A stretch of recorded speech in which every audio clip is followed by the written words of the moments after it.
Hello, my name is Marcus. I'm the compiler of a collection of therapy quotes entitled 1001 Windmills of the Mind, a collection of quotes taken from what's often called the psychodynamic or the psychoanalytic perspective, which long ago, as I understand it, was called philosophical medicine, because this perspective seeks to augment our understanding of ourselves. It seeks to build a new self-awareness, to revise our understanding of our memories, of our past, right? Because if the past is traumatic, it's frozen. If it's frozen, there's a script, a traumatic script that we are repeating over and over again, with the false hope of trying to get a better outcome. Some people call it like a personal myth, their false beliefs about themselves, their false beliefs about others. So we want to demythologize any kind of a personal myth. If this personal myth is based on an insecure attachment style, or when it's based on an insecure attachment style, arrested development, developmental trauma, relational trauma, anything in childhood that caused the child to get stuck somehow. A child gets stuck when they don't get the needs which they need during the first 3 months to reach what's called the psychological birth. So one theory is that the psychological birth of the child doesn't automatically appear with the biological birth. The child has to go through a 3-year process called the separation individuation process, right? And he needs certain, they call it maternal libidinal supplies, mother's love, basically. They need certain qualities from the mother during those 3 years. For example, in the first 5 months, the mother is meant to be a symbiotic object for the baby. So the baby needs to have his symbiotic needs met. Okay, so this comes from the theory that, not the theory, the fact that humans come out of the womb helpless and dependent, and they're totally dependent on their mother. So this is one metaphor, is that this is like they enter into another womb called social symbiosis with the mother, sometimes called an extended womb. Right? So the child needs to enter into this extended womb. It's like an egg, another egg, psychological egg they call it. It's the stage of fusion. The baby doesn't know where he ends and his mother begins. Symbiosis, undifferentiation, because when the baby's in the womb, the theory is we imagine that the baby has no concept that he's aware of himself being a person in his mother's womb. He just thinks, the theory is, that it's just about him. Everything around him is serving him. He's in this oceanic, blissful state of oneness with him and all that's around him. A very mystical experience, I suppose. Now, when he's born, humans come out too early, so they need an extended womb. That has to continue for the first 5 months. Klein says as early as 3 they can hatch out, begin to hatch out. Mahler says between 4 and 5 is the average. Other authors say it can be even 6, even up to 7 months. So somewhere between 3 and 7 months, the child, if he gets his symbiotic needs met, okay, it's called optimally. It's a positive experience. It means the mother is attuned, not malattuned, not misattuned. She's attuned. Whatever the baby needs, they get it automatically, no conditions, right? No bottle. Ideally, no. Really, it shouldn't. One theory is that the baby expects the breast to nurse, and they might even nurse right away. They have this innate expectation to feed with the breast for breastfeeding, and the bottle might disrupt that and shock the child. If the baby's removed for too long and they come back sometime later, that can be a huge shaming experience. Yeah. So we did a video about a week ago about shame, and one theory was by Kaufman. He says when there's a break in the trust like that, the baby's going to feel shame. If there's a huge disruption or interruption in the continuity with the mother, in the bond with the mother, the baby feels shame by that. So so the baby comes out of the womb, ideally, barring special exceptions and emergencies, the baby's handed to the mother right away to preserve the continuity. The cord can stay. You know, they say that the blood and oxygen is still going through the cord to the placenta. It's still pulsating there. So leave it alone, right? And the placenta can stay for a day or two, and it comes out on its own, they say, or it'll just naturally come out. It'll birth itself, they said. Whatever it is, it's called a lotus birth. The cord stays, the placenta stays. Right? The baby is handed to the mother, skin-to-skin contact, and the baby's breath, and they latch. The baby latches onto the mother, and he's fused there with the mother. And the mother is this, like this womb, like the womb environment was for the baby in the actual womb. The mother's body is now like this presence that serves as the womb environment or the womb support matrix system, whatever we call it. Right? So the baby lies on his mother. He's feeding, skin-to-skin contact. All of the hormones, the mother produces lots of hormones at birth. That's to help the baby to fuse with the mother. And an important theory explained by Klaus and Kennel in their 1976 book called Maternal-Infant Bonding.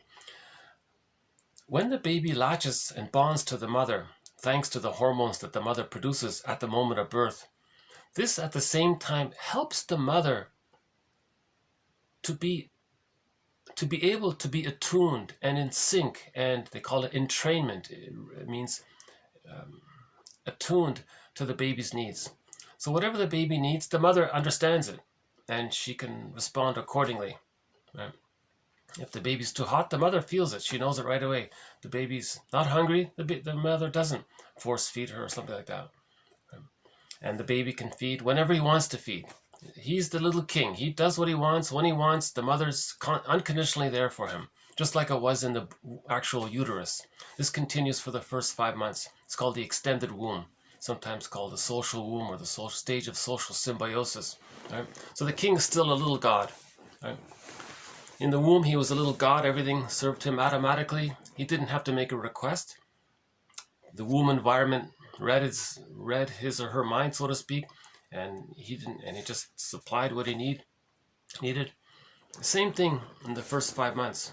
So if the child does get his symbiotic needs met, then with that trust, all babies are born with original trust, original faith in their mother. Okay, the mother preserves that trust and faith. With that new developed trust and faith at the age of, let's say, 4 or 5 months, let's just say 5 months, the baby can hatch. Not fully. He begins the hatching out process out of this second egg, the second womb.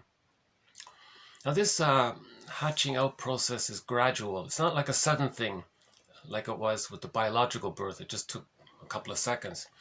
For the psychological birth, the hatching out of the psychological egg, the hatching out process takes 2.5 years. But the first things first, the baby needs to enter into this stage of social symbiosis.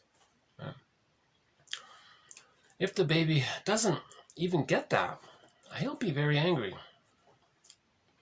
Actually, this video, by the way, is part 1 of 3 of TQ Therapy Quote TQ 2046 to 2051. And in part 2, I made certain references to part 1. But this video I'm doing now is a retake of my original part 1. It got lost inside. It got lost in the cloud or in the upload. On occasion, my uploads get lost or somehow, and I have to redo them. But in part 2, I made certain references to what I said in the original part 1. So I'm going to maybe see if I can replay that here, just in case someone does listen to part 2 first, and then they come to part 1, and there's that link there. Also, it makes me feel a little that I'm having some continuity with my videos, you know. So in the original part 1, one topic that came up was this issue about what happens if the baby doesn't enter into the symbiotic egg with the mother. The baby's removed, put into some other room, a nurse comes, gives them a bottle. Maybe, I don't know, sometime later the baby's finally returned, but the bond is broken. Right? So there is a sort of perinatal trauma, even if we could say maybe not a birth trauma. We call it perinatal trauma. Right? So by the way, yeah, we talked about this. If there's prenatal distress syndrome, the baby's kicking, he's stressed out.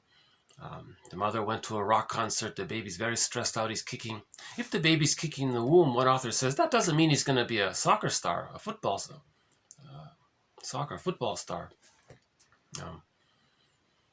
It means he's stressed out. The cord is twisted and wrapped around him. He's not getting oxygen, and he's panicking, and he's kicking. And we had one quote where the mother said, hey, everybody, come feel my belly. The little junior inside is going to be a famous football star, soccer star. The mother was so misattuned to the baby. The baby was terrified. He was in a huge panic. That's called prenatal distress syndrome. Likewise, if she goes to the concert, or if the mother does other strenuous things, if she's arguing a lot, if there's a lot of shouting, and if she's stressed out for whatever reason, the baby might start kicking because he's stressed out. Because if the mother's very stressed, the theory is her cortisol can enter into the baby's placenta, which goes down the cord into the child. So the child actually absorbs some of his mother's cortisol. That's the theory. So he gets stressed out already. Now, if he's so stressed out like that, if there are complications at birth, he's now predisposed. He's more sensitive. He doesn't have the strength to handle any disruptions at birth. So he's more likely to experience birth trauma if there are complications at birth. Right? So prenatal distress syndrome makes the child less prepared for any kind of difficulties at birth. So if he's less prepared, there's a greater chance for birth trauma. So let's say the child doesn't have prenatal distress syndrome, no birth trauma, but then he's removed. He feels a huge disappointment. Where's his mother?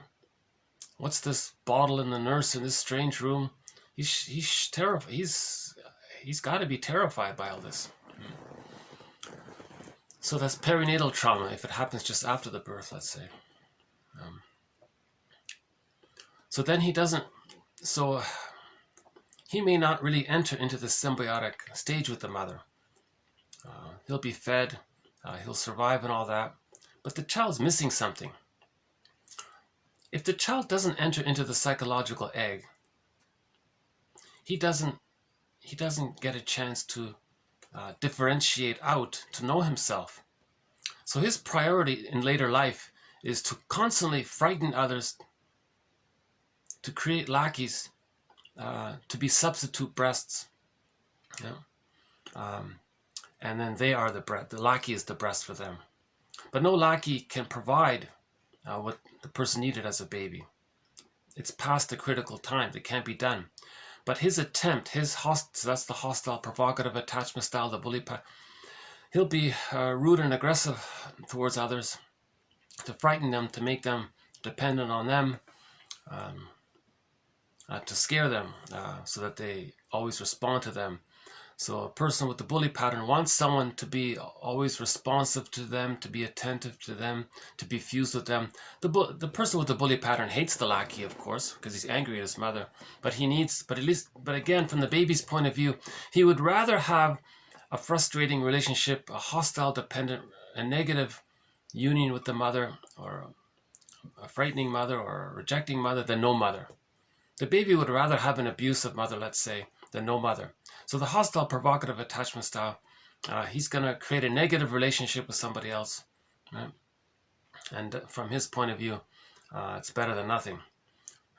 And his MO is mainly power and control, because if he uses his power over the other person with the goal to control them, then he controls the symbiosis, their connection. It's negative connection, but he doesn't care. And his vocabulary is that he always wants respect. Doesn't believe in love, he just wants the response and the respect, some response. So the baby, this goes back to the baby issue. When the baby is born, he needs a connection with the mother. Ideally, it's positive, but the baby will take a negative one if he can't get a positive one. So that's and then in part one, so as mentioned in part two, so in the original take of this part one, I talked a little bit about one of the strategies that the person with the hostile provocative attachment style or the bully pattern uses to create this negative symbiosis. It's called projective identification.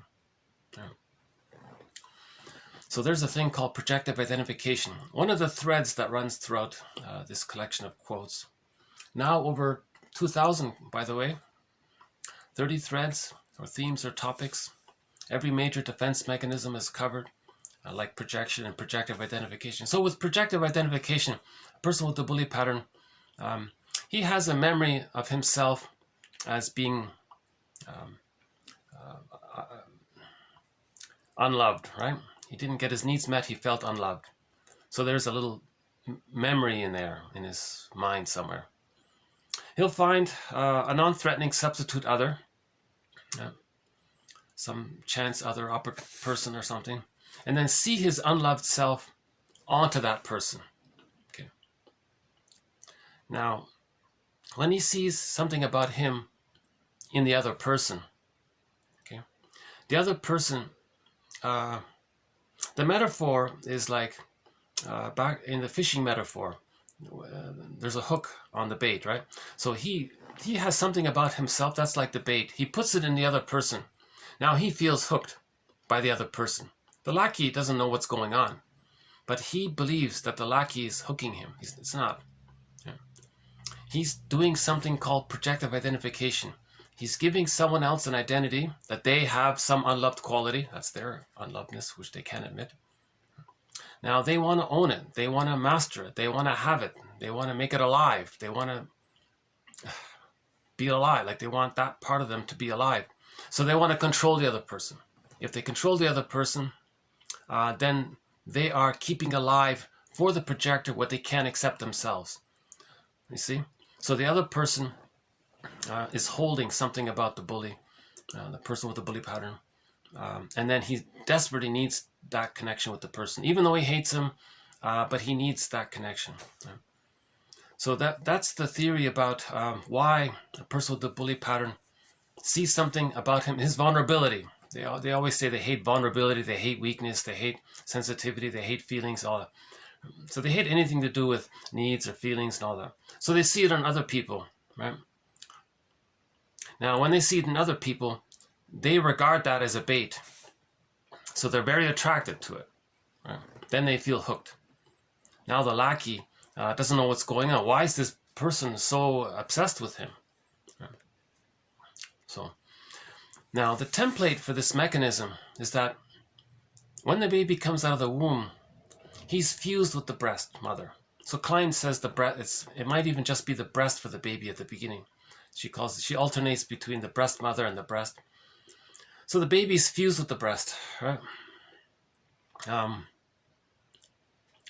Now, normally the baby's,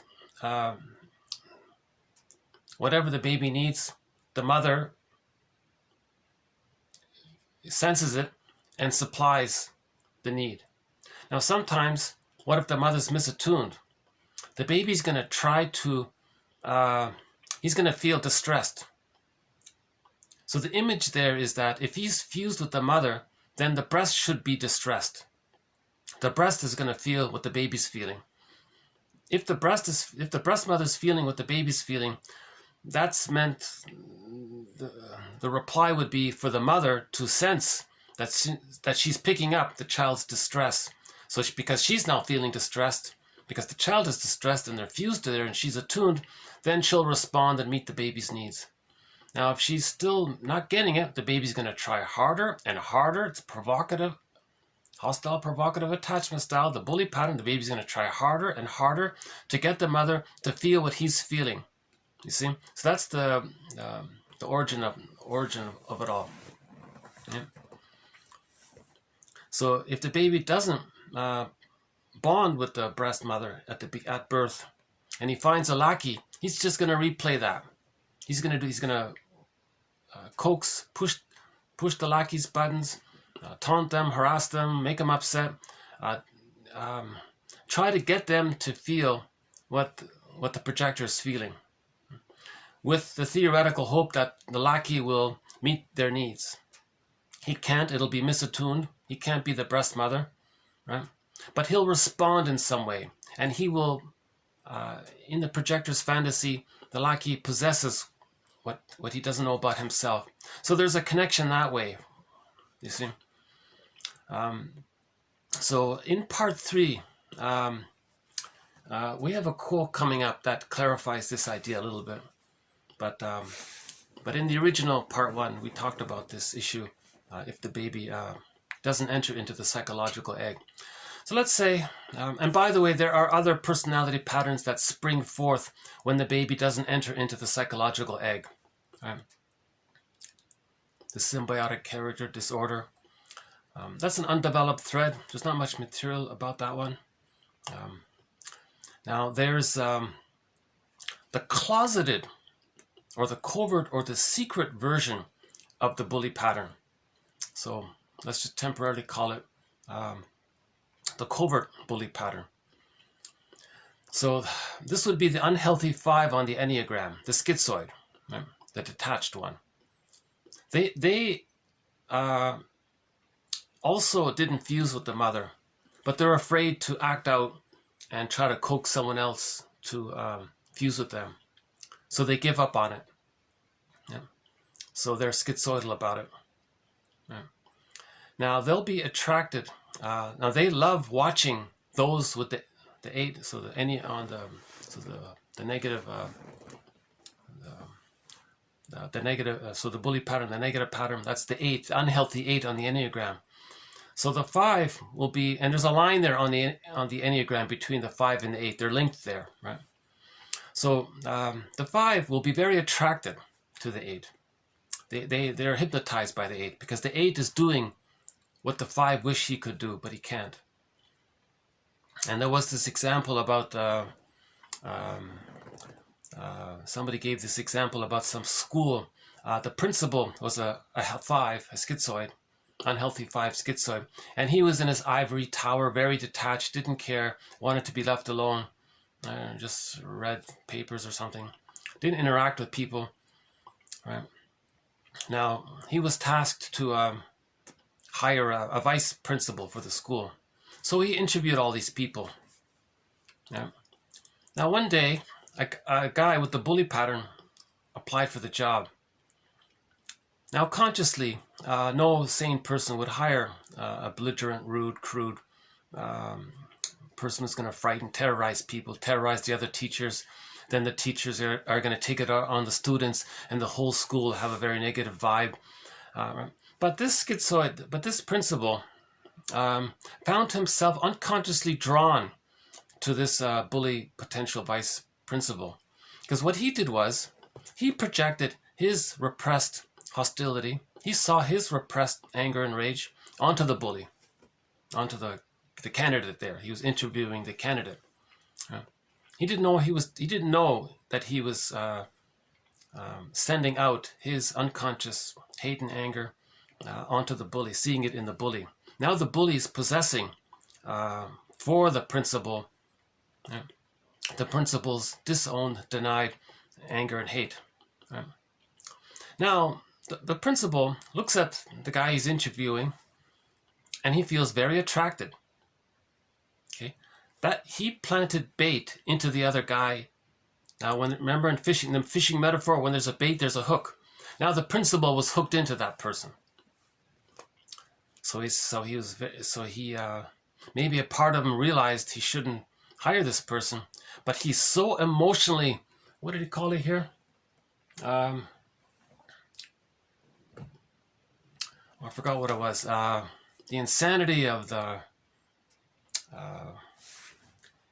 somebody says, we have a quote coming up that sort of describes something about that. He was so, the zeal, what was it, the zeal, the zest of the,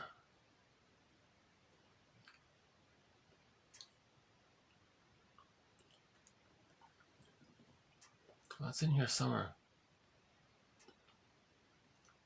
Well, in a future video, we have a good quote that talks about this sort of phenomena where, I don't see it here.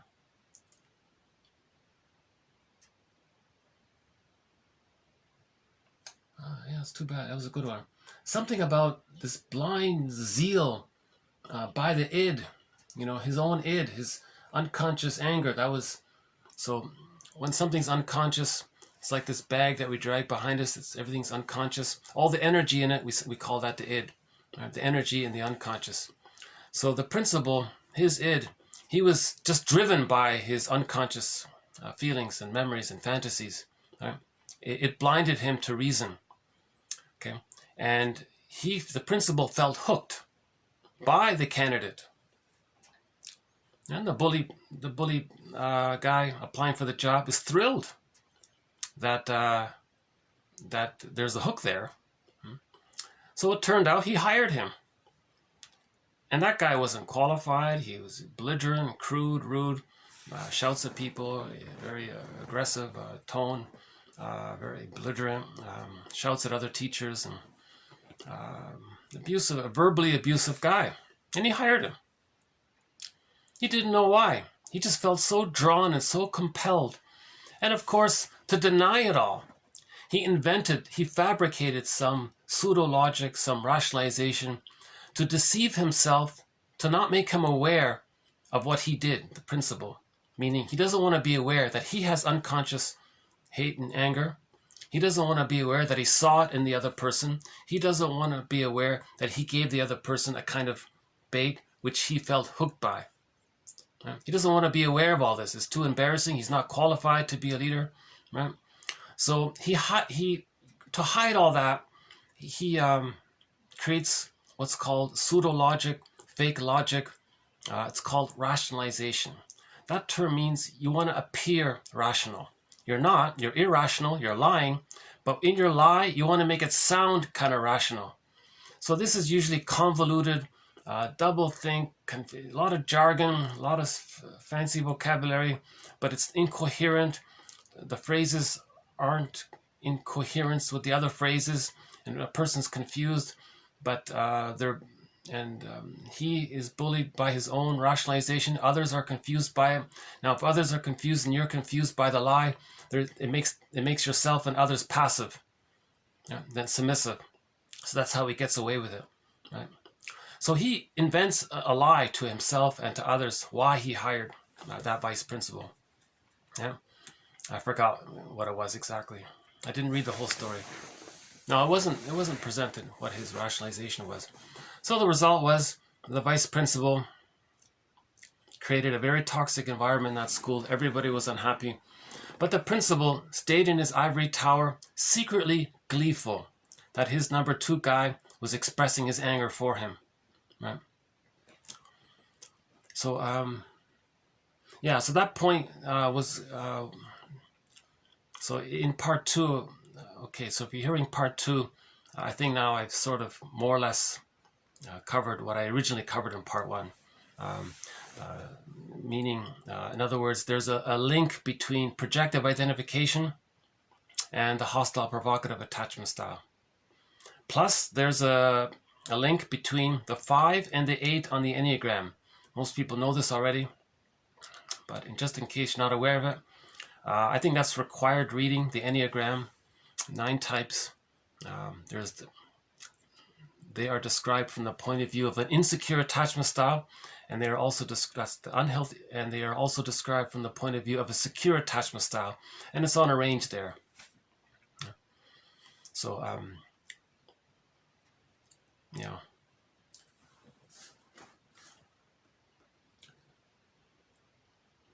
Okay, this psychoanalytic perspective. Yeah, the task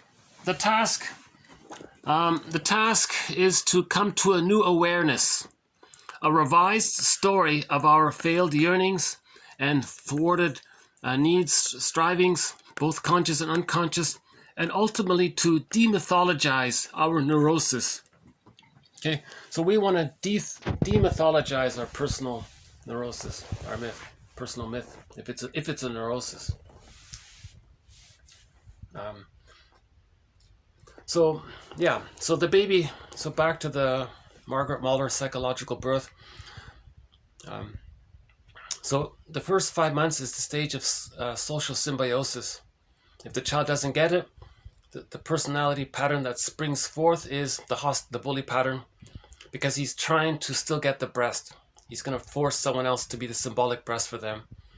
It doesn't work, but he's stuck like that. You see, that's his myth. That's all he knows. And it's Sisyphus. When there's trauma, unmet need, trauma, he's going to repeat it over and over again. So he can spend his whole life being rude towards others, and his motto is power and control. Jungle, power and control. Love, gratitude, affection, tenderness, kindness, sharing, reparation. Even gratitude hasn't entered the psychological picture. If a person with the bully pattern uses the words of gratitude, it's cynical. It's a part of a plot. It's filled with manipulation and lies. Rivera, Louis D. Rivera talks about this pattern. They use they've identified with the rejecting mother, right? So at birth, whoever removed them, they might think that the mother removed them. They think that the mother rejected them. So they identify with the rejecting mother, then they reject others. Now that's a mirror to communicate that when they were a baby, they felt rejected, right? So when there's trauma, they identify with the aggressor and then do it to others to communicate, to show, to demonstrate through their behavior what happened to them. One author says it's as if they're saying to the mother in the mind, look, mother in the mind, when I was born, you rejected me. Okay. Now I'm going to show you how I felt rejected. You see this non-threatening substitute other, this chance bystander, they're safe, innocent. Well, when I was a baby, I was safe and innocent. When I was in the womb, I was safe and innocent. I'm going to find some other substitute, safe, innocent person, and I'm going to be rejecting towards them. I'm going to be angry and rude towards them to show you what you did to me. Now, this mechanism, okay, there's a quote which describes it. Repetition compulsion or negative magic gesture is the means of bringing the traumatic script or the myth, this traumatic these existential conclusions to consciousness. Repetition compulsion, negative magic gesture, identification with the aggressor, doing to others to communicate what happened to you, and it's Sisyphus like that, and you're preserving your narcissism in the process, and you're stuck like that. These behaviors, this acting out, that's a mirror. Okay, projection is the means. These activities are the means of bringing the traumatic script or repressed material, right, into consciousness. So the ultimate goal is still the same. We want to make the unconscious conscious. I think there's one here about this. Yeah. So the goal, so if one, in the therapy process, we move towards emotional health, psychological health, spiritual health. If we are healthy, a process occurs in which conscious and unconscious forces constantly engage, enrich, and interact with each other. Okay?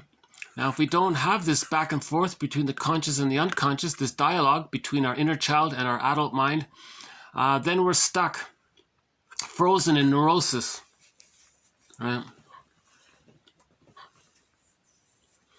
It becomes the adult, so the moral revolution, it becomes the adult's task to own all the raw, primary, undigested motives and wishes buried in the unconscious.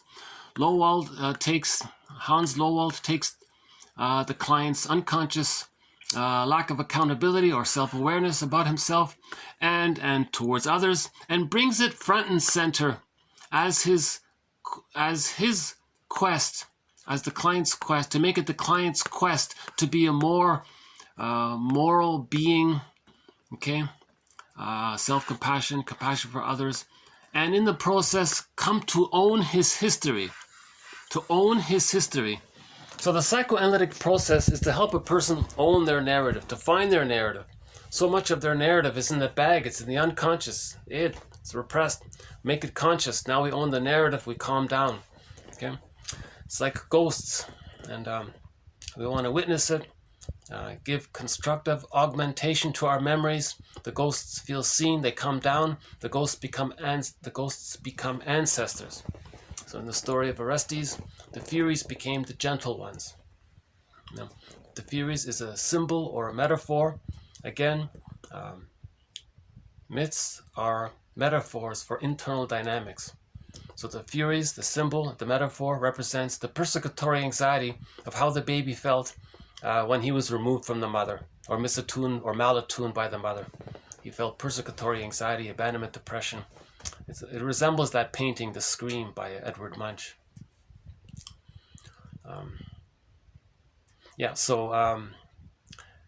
Right. So those are the Furies. In the story of Orestes, he went on the second journey. He took this task to heal himself. Right? So the moral revolution is to heal ourselves. It's called the self-reparenting movement, the know thyself movement, the self-awareness movement, the mental, emotional, spiritual hygiene movement. Wilson calls it the moral revolution.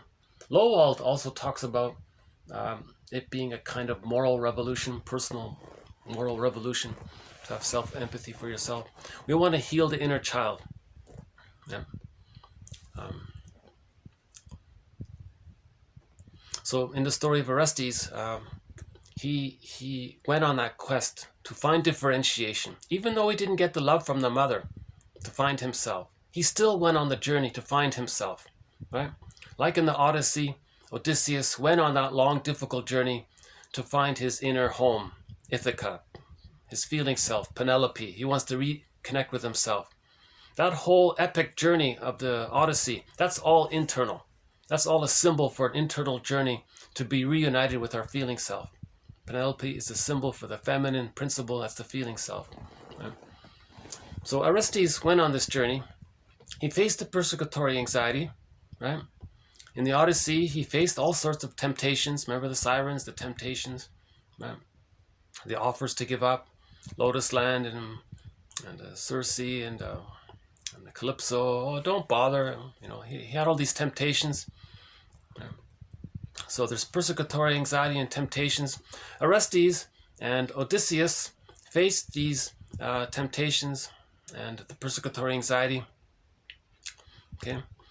Now, the process of doing so means you're bringing up the truth that the mother was rejecting.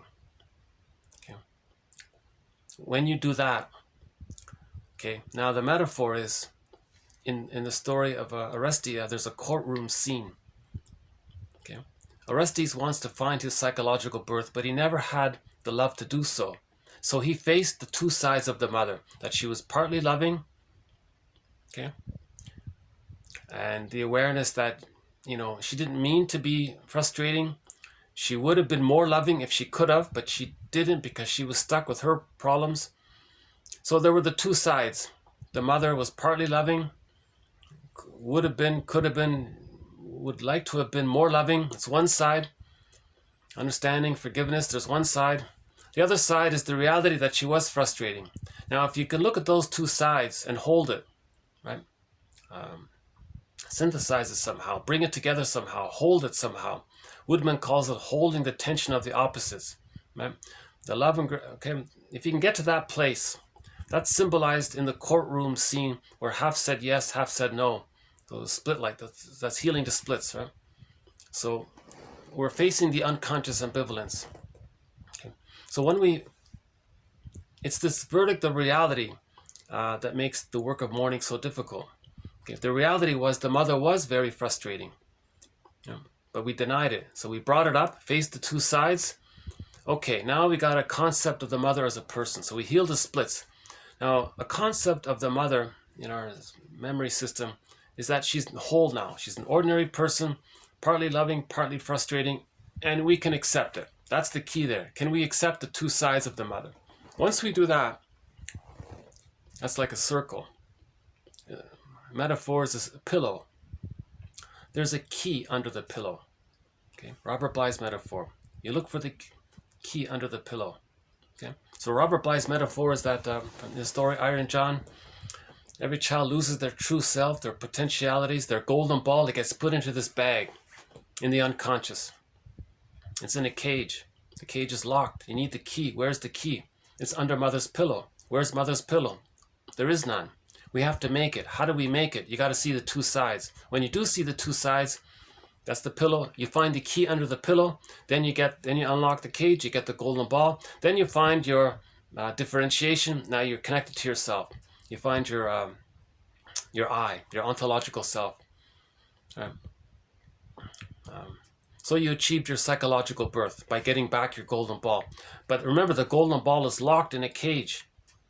The requirement to get your golden ball, okay, first things first, you have to forgive the mother by seeing the two sides of her. Sounds simple, but this is really the heart of the matter. Okay, it's a term for this is unconscious ambivalence. Okay, unconscious ambivalence is born very early on. So when the baby's born, he wants to feed with the mother. She's misattuned, she's rejecting. The baby's terrified of his mother. He's in immense mental pain, psychological pain, psychic pain, mental pain. The baby's terrified by the mother's malattunement, misattunement. He's very angry. Now, if he's angry, because of the fusion with the mother, they're one there. The theory is, he thinks the mother's angry. If he's angry, the mother's angry, because they're one there. Now, the mother's this giantess in the nursery. So now this giant is angry. The baby's angry, the giant's angry. Very scary for the baby. Now, the baby wants to take in mother's soothing and vibes and love and connection and warmth and tenderness. And the baby needs to absorb, take in mother, so to speak. He's not getting it. The baby wants to take in. The baby may think the mother wants to take him in. So in the unconscious fantasy world, the mother is a devouring monster. Or a witch that, in Hansel and Gretel, it's the witch that wants to eat the children. So how does the baby relate to a woman, a mother, if she's like that, from his point of view? He can't do it. What does he do? He would perish if he was so stressed out at the idea that he's going to be eaten or tortured if he's going to try to relate to his mother. He can't do it. Enter splitting. The baby hallucinates, literally deludes himself that this frightening witch monster is a loving goddess, is a divine, heavenly, safe, peaceful. Imagine the most beautiful woman in the universe. He imagines that that's his mother, and he's relating to her, while in reality he's relating to the devouring monster. He thinks he's relating to this heavenly goddess. That's called splitting. Now, in normal development, this all gets sorted out, right? And by the age of 3, the goddess image and the demon image dissipate, and the child enters into reality and sees the mother as an ordinary person, right? A human.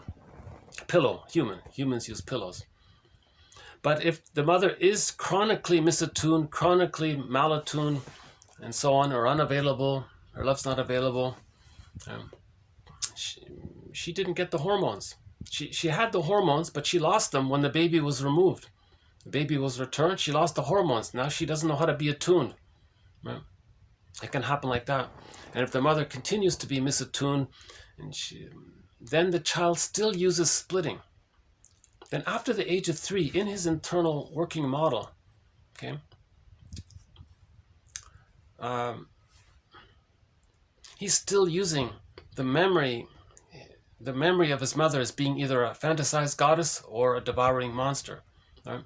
That's called splitting. So he goes through life from the emotional perspective of this internal template, this internal template, blueprint.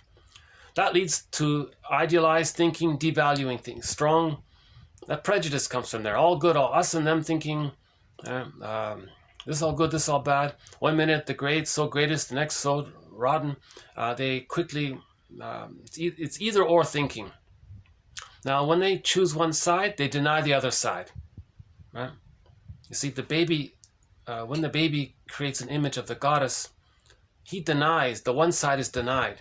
He can only take one side. He can't bring the two sides together. Right? He can't consider that the divine heavenly goddess mother is frightening. He keeps that apart. Likewise, the all bad side of the mother, the bad breast mother, is not good. He's got to keep it all bad to preserve the all good breast mother as being all good so he can feed. So in splitting, one side is denied. They only accept one side. Every coin has two sides, but in trauma, they only see one side. They can't do it. Actually, we have a quote coming up about this one. Yeah, this one here. So in trauma, the client's unreason and reason are inaccessible to each other because reason through reaction formation or splitting has become captive in the insane zeal of the, oh, that's what I was looking for, in the insane zeal of the id. They have, that's the splitting, right? The emotions are too strong. They can't see two sides. So in other words, the two sides, polarities, paradoxes, he can't see the two sides and synthesize it into a realistic whole. Okay, in Hans Lowald's ideal of therapeutic action, this is what occurs in the presence of the therapy process.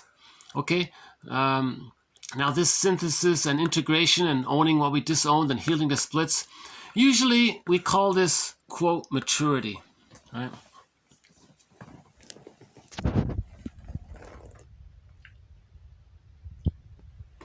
Maybe I'll just take a quick stretch here. Hold on a sec. Let's see. How are we doing outside? Okay.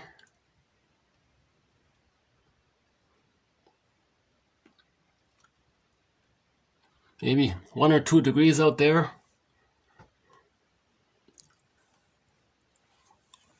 Yeah, snow's melting. Yeah. Well, spring's coming. Spring's on the way. Okay. Spring's on the way. So I'm filming this on March 17th. Might take 4 or 5 days to get uploaded. Yeah, I've had a lot of tech issues. Hopefully this will get through. Hopefully you'll see this. Every time I have to retake a video, it's really different. Like this retake of part 1 is much different from the original. In the original, I was in a very lighthearted mood, actually. I was in a calm, good mood. Today I'm a little more, maybe a little more and slightly less calm, I guess. But hopefully, value here is coming through. Some value is coming through. I always have the hope that the benefits of these videos outweigh the inconveniences of my flawed, imperfect delivery. Again, I'm not a professional presenter or anything like that, and I'm not a therapist or professor, none of these things. I'm learning this material myself, and so the psychoanalytic perspective, yeah. So let's just finish this part off. So the first 5 months is called the extended womb. If the baby doesn't enter into it, or if he enters into it but he's prematurely ejected out of it. So one quote says, a person with a hostile bully pattern, that means he was prematurely ejected out of the psychological egg, and he's angry and he's trying to recreate the egg with someone, but it can't be done. And then someone has that joke, We spend the first 9 months of our lives trying to get out of the womb. And when there's trauma like that, the rest of our lives trying to get back in. Okay, so the person with the bully pattern is trying to, it's just a joke, right? Okay, so, but there's a little bit to it, right? So,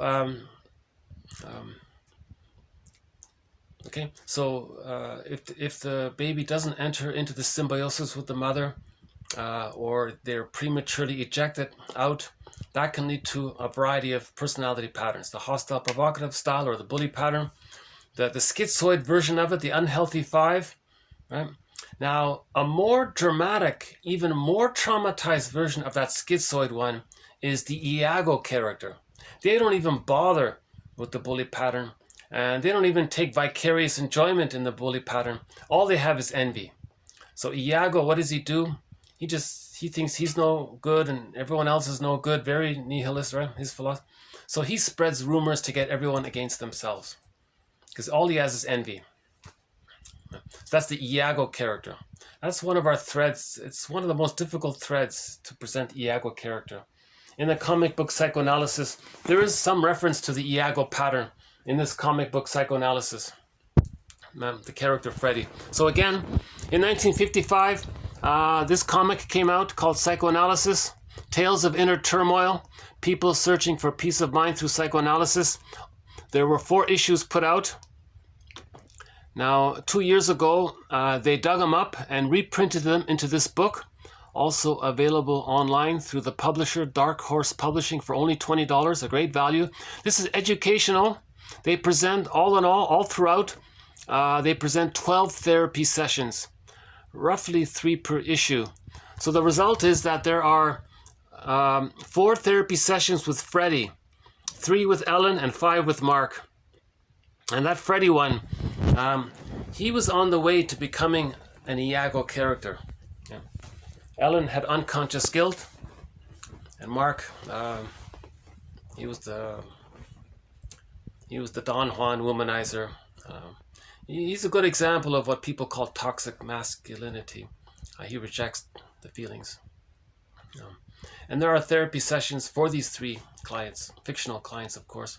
But now, yes, it's dramatized to some degree, but it's educational. It's educational. This is part of the mental hygiene movement of the 50s.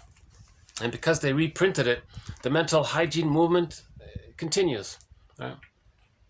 The moral revolution is, maybe now we can call it the moral revolution. Right? To return, Wilson says, Homo sapiens are Homo naturalis. But with trauma, we become Homo economicus. That's them, plunder, and prejudice. But normal, natural, healthy development is Homo naturalis. I'm okay, you're okay. With the secure attachment style, the splits are healed. The child differentiates. He gets the golden ball. The golden ball, he doesn't lose it. It's still there. He never loses it. He gets it. Then at the age of 3, he has the connection to the golden ball. That's called the ontological self, or the I. Then that's the same as getting the key out from under mother's pillow. Then he has access to the real self and the capacities of the real self. So with the golden ball, he gets a treasure. It's called the real self, described by Masterson. And there are 10 capacities. Aliveness of affect, a wide range of affect. If the person needs to mourn, the real self will allow him the needed, appropriate affect, feelings to mourn the losses. Remember, if a person doesn't mourn losses, they can become a curmudgeon late in life. So you need the self, you need a secure attachment style to finally have the structure to mourn losses. You need the I to be able to mourn losses. In trauma, if the person identified with the aggressor, they're fused there, they can't mourn, because it'd be like mourning themselves. If they have to mourn someone else, but they are them in their mind, they can't mourn. So it's called complicated grief, aggravated grief, and so on. Pathological melancholia, pathological nostalgia, melancholia. It can lead to the symptoms of PTSD. And as one person said, they can become a curmudgeon late in life. They're very irritable, stingy, bitter, miserly, angry. They're still angry that they didn't get mother's love to know themselves because they've become her in the trauma. See, with the splitting, they identify with the rejecting side, hallucinate that they're bonded to the good side, but they're truly bonded to the frightening side, and it's kept separate. We call this unconscious ambivalence. The healing journey is to face this unconscious ambivalence, bring the two sides together into a whole, get the golden ball back, then we get access to the real self. Now, the access to the real self, that allows us to know how we're unique. That means we don't feel guilty for being ourselves. Real self-activation means you know what you like and you have your interests. There's pleasure. There's mutuality. The person can make I statements in their relationships. That means the marriage becomes like fine wine. The real self, part of the self,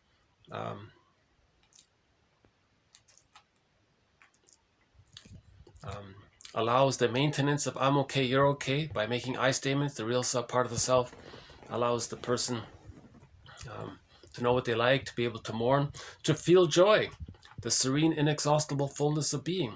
The real self, part of the self, will say to the person, yes, I can give you aliveness of emotions. Now, and you can enjoy the present, so he'll give him the aliveness of the joy. So he has pleasure that way. There's no schadenfreude there. There's no envy.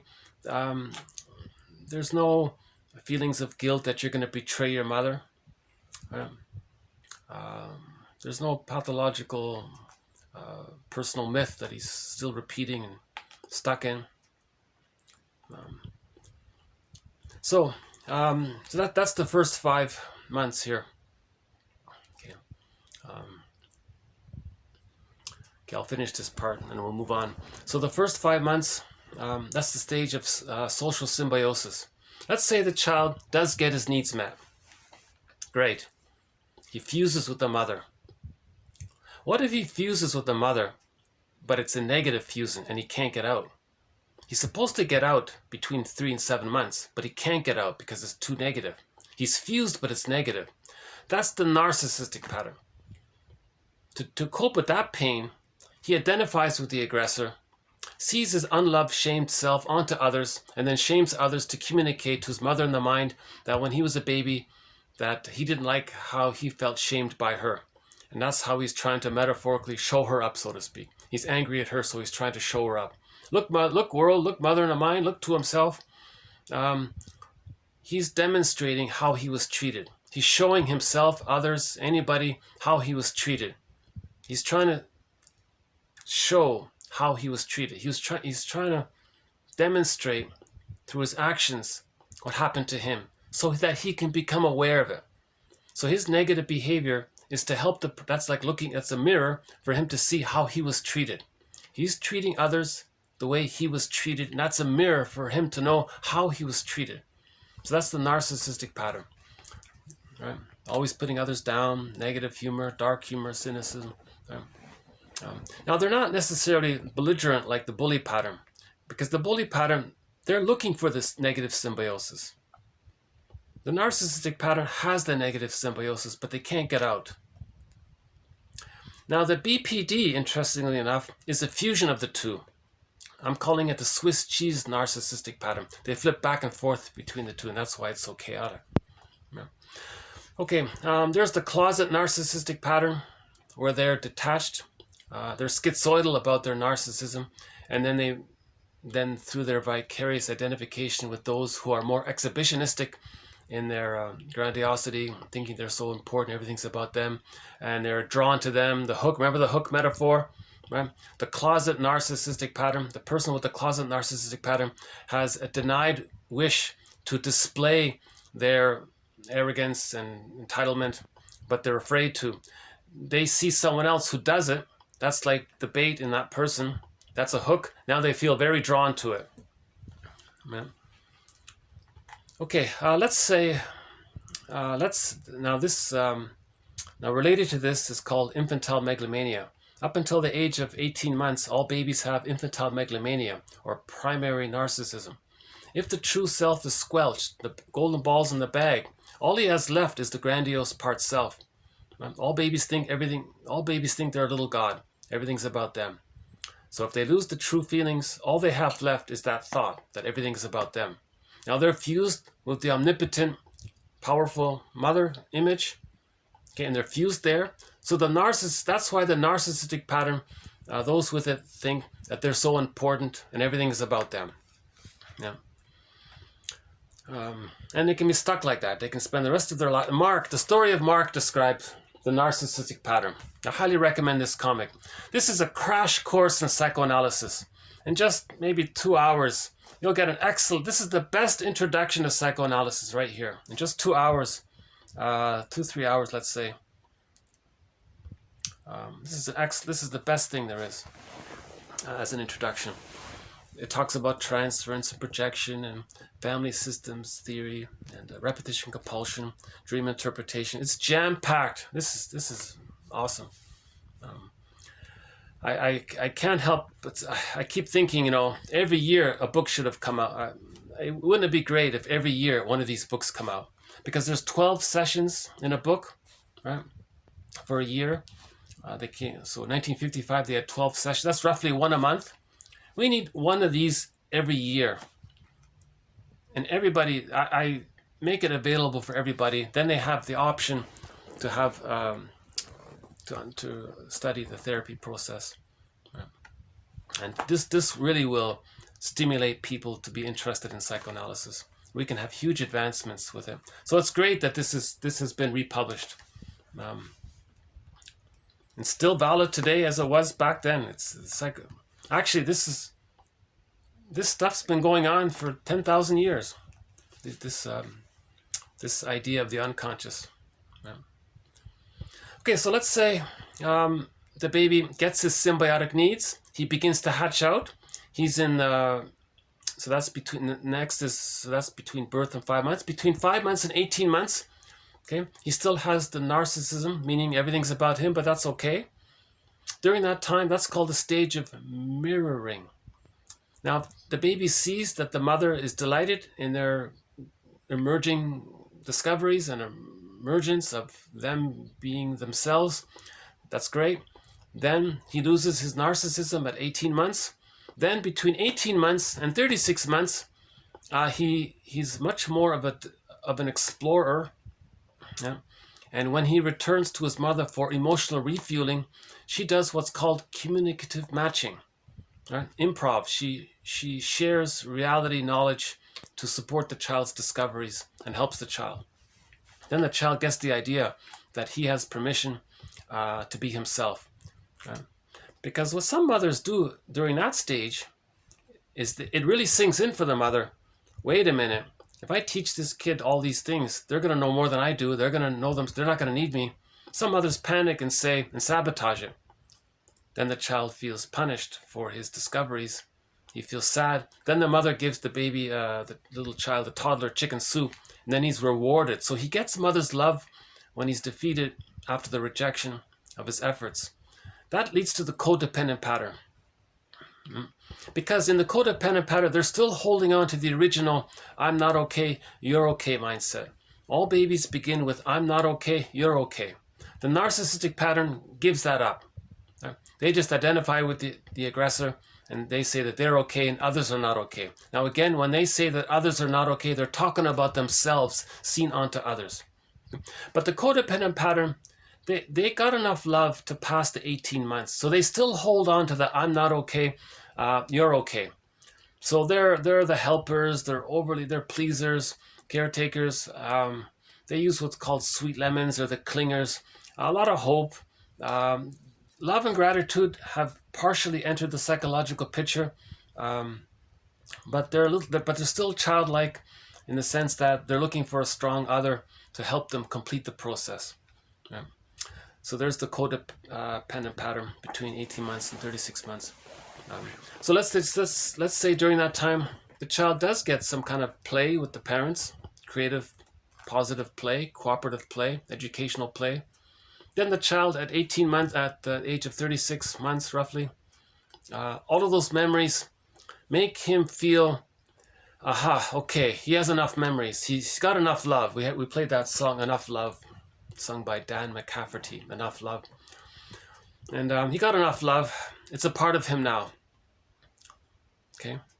His life force was connected to the image of the mother. Much more of it can now be connected to himself.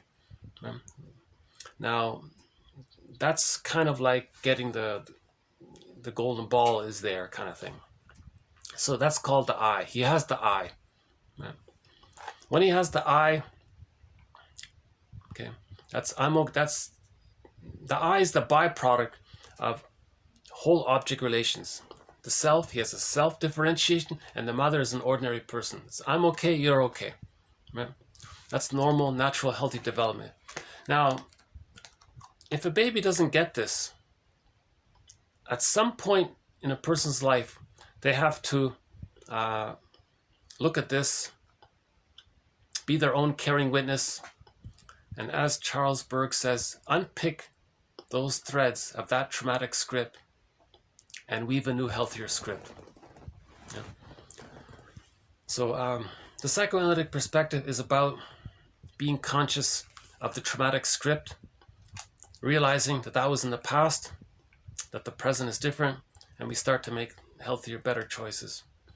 But as we make better choices, we're always going to be reminded of the past.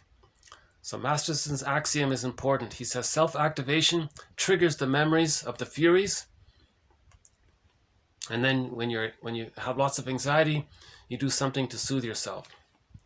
Self-activation triggers the abandonment depression, which leads to defense. This was covered recently. If you look up David Tresan, Tresan, about a week ago, we did a video on David Tresan's article about the work of Masterson. He summarized Masterson's theory about the splitting, right? About this splitting.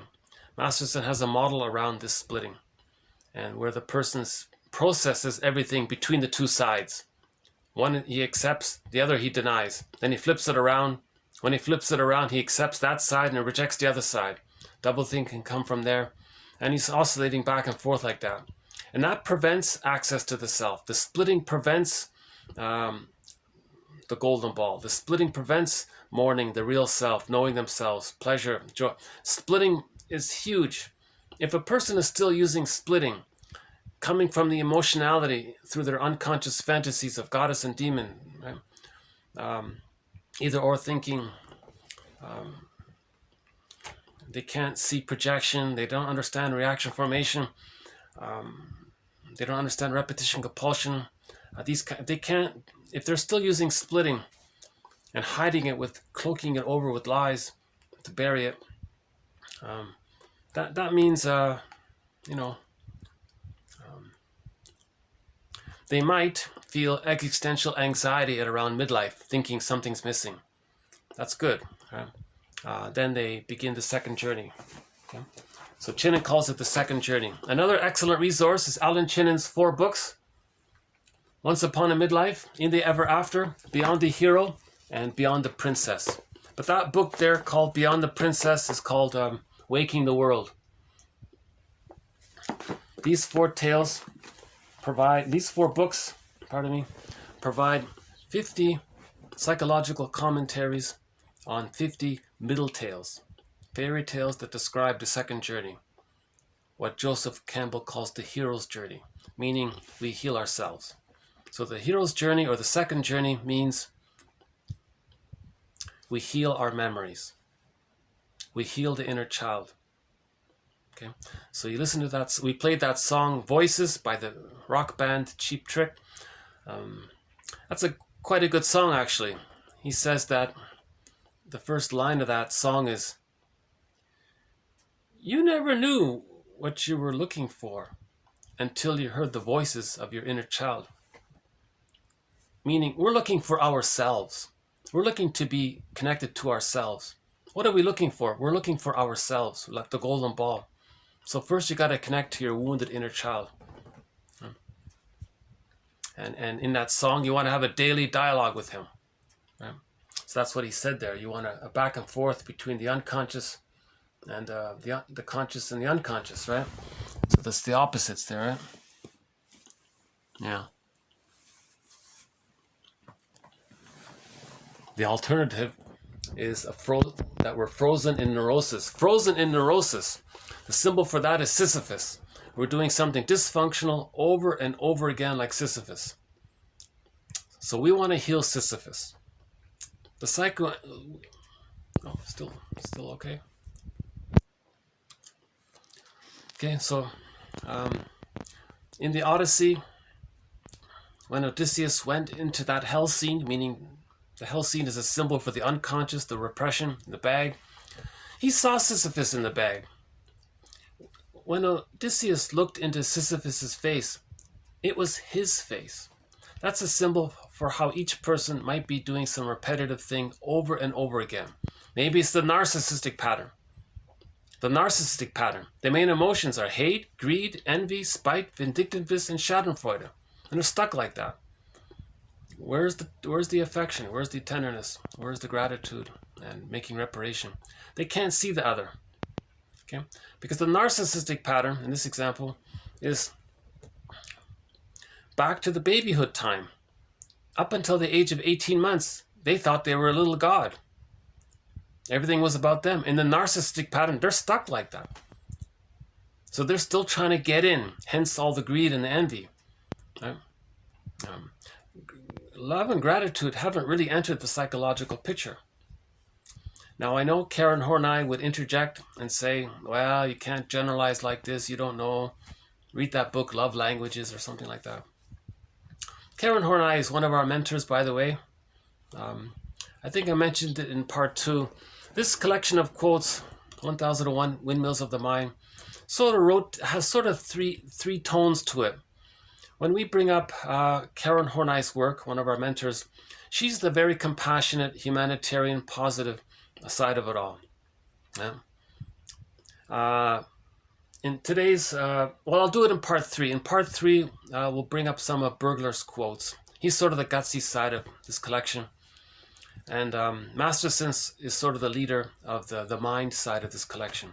So it's Masterson, Fairbairn, Mahler, and Klein. Take care of the mind side, the theories and the models. And how are we doing here?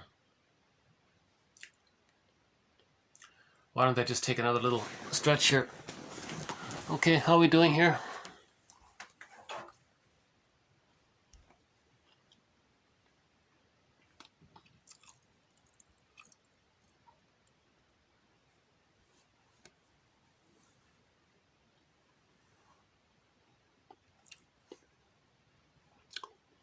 Yeah, no.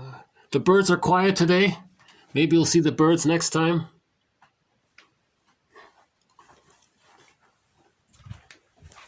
Yeah, I've grown very attached to the birds. Yeah, I love seeing them. The crow is one of our companion animals in this series. In some indigenous traditions, the crow is regarded as the projectors, the people themselves are the keepers of psychological knowledge and wisdom. But to remind themselves that they are it, they say that the crow is the keeper of psychological spiritual knowledge. Because the crow is very conscious. Sometimes a baby crow flies down the flume into the basement, out through the wood stove there, flies up into the mudroom, and he's stuck. When that happens, the other crows flap around my window. I think they're actually trying to, I'm not sure, but maybe they're trying to get my attention, as if to say, hey, our buddy's trapped in your mudroom there. Can you let him out?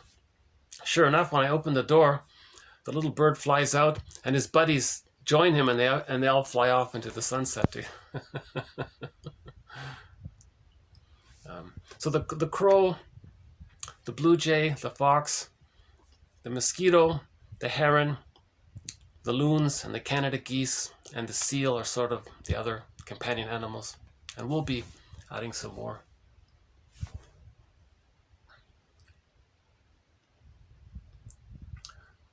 Okay, so this is part 1.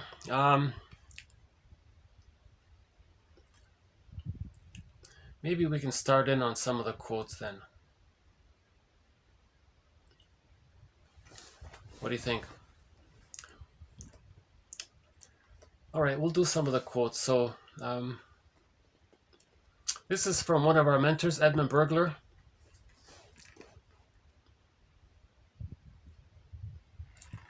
He has a very interesting theory. When the child has a wish to bond to his mother and feel safe with her and to receive her nurturance, and that's a wish. He has a desire for that. It's pleasurable. Life force is pleasurable. Life force is object seeking. So the baby has this energy. He wants to connect to his mother. There's pleasure in that. Okay, dopamine, pleasure. He's gonna excitement, anticipation. He's gonna bond to his mother. When he bonds to his mother, he's gonna feel safe with her. So there's the anticipation, the excitement, little exciting or hope. So life force is object seeking. So the baby is gonna, all of his energy that he's born with, he's gonna use it to look for his mother. Where's the breast, mother? He wants to feed safely. What if the mother's misattuned? It's not there. Timing is wrong. So what do we call this? So Burglar thinks we should name this, where the child's pleasurable life force somehow is intermingled in with the pain of mother's rejection. Now, Burglar calls this the pleasure in displeasure phenomena. Okay. Now he calls this mixing of the pleasure with the displeasure the libidinalization of pain, meaning the rejection and the pain has been libidinalized, meaning given pleasure. I know it's a tough idea. Okay, sometimes he calls it the libidinalization of guilt or pain. Okay, so the child thinks he did something wrong, so he feels. So that could be that in the future, okay, that's a trauma. So in the future, if the person might do something self-defeating, it's painful, it's rejecting, but that's the template. When his seeking something is pleasure, but then it got rejected, and he's stuck like that. So Burglar's term for this is psychic masochism. Psychological, emotional masochism.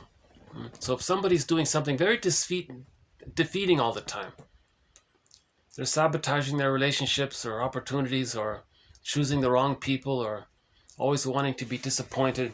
That was Ellen's case here. You see, she was disappointed in childhood. So she went through life picking the wrong people, sabotaging good things that she had so that she was disappointed. Unconsciously, so Burglar would say she has psychic masochism. She's operating out of this libidinalization of psychic pain. Also called the pleasure in displeasure principle.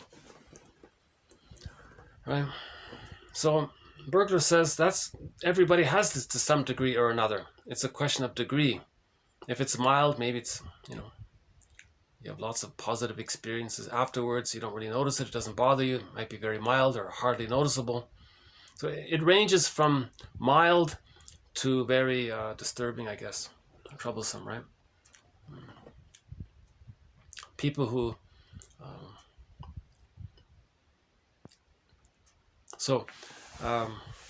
one of his examples is the guy who goes to the casino there. He projects the rejecting mother onto the slot machine because he knows he's going to get the overall result. He's most likely going to get rejected, and he repeats it. Okay, so symbolic mother was seen onto the fruit machine. They call it the fruit machine or the slot machine. Right? He gets rejected. That repeats what he experienced at the breast. Right? So the casino was the breast mother, the machine was the breast. You get the idea, right? So why is he doing this? He's trying to master the trauma at the breast. So he's going to recreate that scene with the breast where he's disappointed. He has a wish to win at the slot machine. He loses. He repeats it. Now him doing this is for him to see what happens to him. If he does this, that's meant for him to recognize that he was rejected by the breast mother. Okay. Now, another thing that he might be doing is, according to one author, is he's talking to his mother in the mind. Look, mother in the mind, you see how I go to this slot machine and I always lose and feel disappointed? I have this hope and I put in coins and I expect to get some reward, right? I have an attachment to this machine and I expect to be fed back by it and I get nothing and it takes my money. Well, that's what you did to me. I'm, through my behavior, through my dramatization here, right? I'm showing you what you did to me. I'm giving you a demonstration of it. I'm living it out. I'm showing you what you did to me. Mother in the mind, do you see what you did to me? I'm showing you. Now, who's he talking to? He's talking to a ghost, a memory. It's in a phantom, right?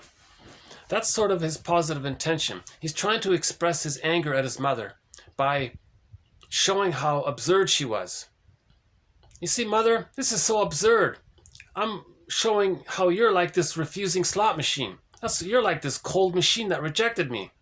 So it's absurdity. So he's showing up the mother. Look, world, look how cold my mother was. That kind of thing. It's in that area, right? So that's Berger's theory of psychic masochism or unconscious guilt. Okay. So like Ellen, she was doing the same thing. Choosing the wrong guy, getting rejected. Look, mother in the mind, you see how I get rejected by these guys? I'm showing you that you rejected me. Now what the therapist said was, she unconsciously chose rejecting people because the rejecting guy she's choosing is a stand-in for the rejecting mother. Okay? And that's why she's choosing him. And that's why she's attracted to him. Because the baby was enticed to be fed milk in the beginning. The baby had hope and excitement. Right?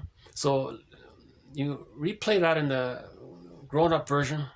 Biological bodies are growing up. You replay that babyhood scene. The person sees a cold, narcissistic man. In the case of Ellen, she feels excited. Because why? Because she knows, right, that rejecting man resembles the rejecting mother, and that triggers the unconscious fantasy in her memory that's still alive. Remember, it's timeless down there. Yeah, her unconscious fantasies are timeless. So and the unconscious fantasies influence our feelings. So she feels excited via the unconscious fantasy from long ago. So she's attracted to the guy. Yeah, she gets rejected. She replayed it. Right. So she says to the mother in mind, look, mother in mind, see how excited I was to be with that guy, whatever, make him my boyfriend, and see how he dumped me or rejected me. Well, that's what you did to me. You dumped me, you rejected me. I'm showing you what you did to me. You see? Now, again, this behavior is a mirror for her to see herself what happened. Right?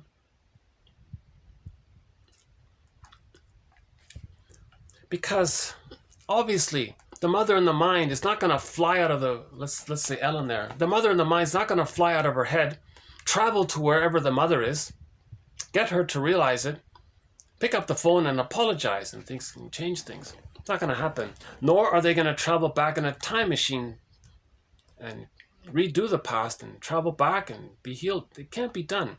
So again, this repetition compulsion is the means, a key quote here, repetition compulsion is the means of bringing the traumatic script to consciousness. Right? It's based on the quote, projection is the means of bringing repressed material to consciousness. But we elaborate, that's just a part of it. Repetition compulsion or negative magic gesture. So again, this Sisyphus activity, it's a negative magic gesture, right? And we had that example with the femme fatale, right? She felt rejected, so she's going to reject other guys, so she can flip it. So in the case of the, so Ellen played the victim side, she can be the aggressor side. she can reject other men. So he said, look, mother, so that's the femme fatale. She said, look, mother in the mind, you see how I attracted these guys and then I rejected them? Well, I'm doing to others what you did to me. Okay, so this is, Bergler calls this a negative magic gesture. So a negative magic gesture, as one way of describing the repetition compulsion, or one form of the one form that the repetition compulsion can take, negative magic gesture, that's the means, that's the way, that's the psyche's innate drive for healing. That's how the psyche is getting the person to create this mirror to see what their childhood was like. Now they recognize, oh my God, what I'm doing is what my mother did to me. Now you got to forgive the mother.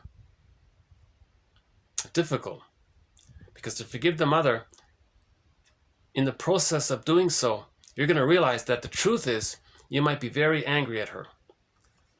It's not her fault. That's part of the healing journey, right? Maybe she was stuck in her trauma, intergenerational trauma. You know, she was doing to her kids to show her mother in the mind what her mother did to her.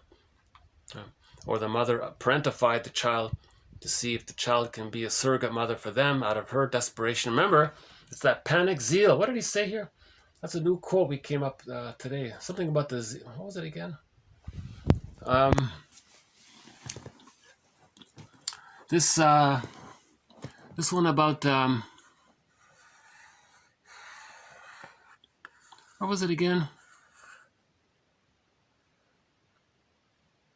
Oh, the zeal, the insane zeal of the id. Interesting phraseology here. I don't usually use the phrase id, but I kept it this time in this example here. So the client's unreason, emotions, and his reason are inaccessible to each other. They're split. Okay, the unconscious and the conscious, they're split to each other because whatever reasoning capacity that he does have is co-opted by the id, by the insane zeal of the id. So we have the insane zeal of the id. Okay, he links this to reaction formation. Lowell links this to reaction formation. Right? Any wish that we have, there's a lot of emotion around it. This emotion, voice, co-opts the person's cognitive ability and gets the person to reverse everything that's true about him that he doesn't accept. Right? So if the person is really angry at the mother, they go through life saying how great the mother is. That's the insane zeal of the id. He's really angry at the mother, but the reason is gone. Okay, he's speaking in reverse. That's unreasonable. Reason is gone. The reason would be to see the mother as the two sides of the mother. Another way to describe Bergler's theory, I'm calling it the 4 steps. The baby has a wish, step 1. It gets refused, step 2. The baby wants to protest, but he can't, step 3. So he feels defeated, step 4. Okay. Now all of this is libidinalized, right? Pleasure and displeasure. Now the person in later life, he wants to have a wish. He doesn't know what it is. It triggers the rejection, so he doesn't get it. But he's older. Now he wants to protest. But what's he protesting? He's got to protest because originally he wanted to protest. So he'll project the rejecting mother onto some other thing. So prejudice can come from there. They'll project the refusing mother onto someone else and protest against them and say how bad they are. That's called pseudo-aggression, misplaced aggression. The innocent other person is not their mother, but they have to protest what the mother did. So their fake protest, that's for them to see that they're angry at the mother. Right. Oh, there's a bird. Hold on. Maybe just a seagull. I'm not sure if you can see him, but there he goes. Peacefully flying off into the distance.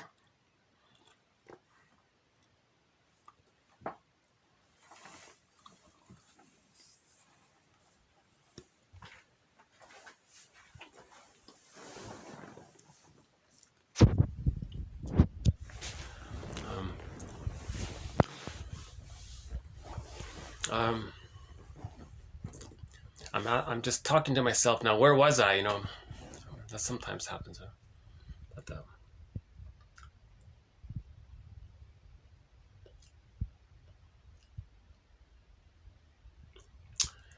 yeah.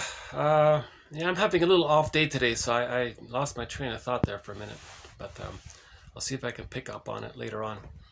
So, negative magic gesture. Oh yeah, burglar's 4 steps. So, now imagine the adult version of that. He has a wish, he doesn't know what his wish is, so that's steps 1 and step 2. Now he wants to protest. It's called pseudo-aggression. But the result is, because it's a pseudo-aggression, true aggression would be directed at the true source, meaning being angry at the memory of the mother, mourning. The true aggression would be the mourning process, but he avoids the mourning process. So as a defense against the mourning process, because he's not there yet, I guess, or however we describe it, he's avoiding it. But he wants to protest, okay, to communicate that he's angry at his mother, but he doesn't know where to direct it to. So he finds some activity that's called a pseudo-protest. So Burglar has a book about writers. He thinks a lot of writers are just angry, and they're not using their craft or their skill to face their unconscious conflicts. They're using their writing as a pseudo-aggressive defense against the mourning process. Right? So he calls out a lot of writers as being hack writers. And yeah, I'm just reminded, maybe one of the reasons why we don't hear Burglar's name so much, because he criticized the ad people who create advertisements in the writing business. He thinks that they have a lot of contempt for people, so their ads are mocking people and patronizing people. Maybe that's why he got sort of ostracized a little bit. Edmund Burglar is the #1 most prolific author of psychoanalysis, direct into the English language. 24 books, 300 papers. Fill in the blank. The psychology of whatever you might put in that blank. You name it. Whatever you might put in that blank. Whatever comes to mind to fill in that blank. The psychology of whatever you put in there, chances are he talked about it. So this theory about psychic masochism, that's his theory about self-defeating behavior. Yeah. Where a person is repeating those 4 steps just mentioned. And a person's not aware of it. So what he says is he calls out the pseudo-aggression. And people are resistant to it. But as he does it, then people can start to approach the mourning process, right? And then create a new script. Find their true personal story, lay the ghosts to rest, and then like we said before, face the unconscious ambivalence with the mother, put the 2 sides together, see her as a whole. Then you have differentiation, that gets the key out from under mother's pillow. Then you get the golden ball. Then you have the treasure, the access to the real self and all the capacities of the real self. You see? But first we have to call out the pseudo-aggression. Now this pseudo-aggression, Burglar points out, people cling to it, like they're very emotionally attached to their pseudo-aggression. You know.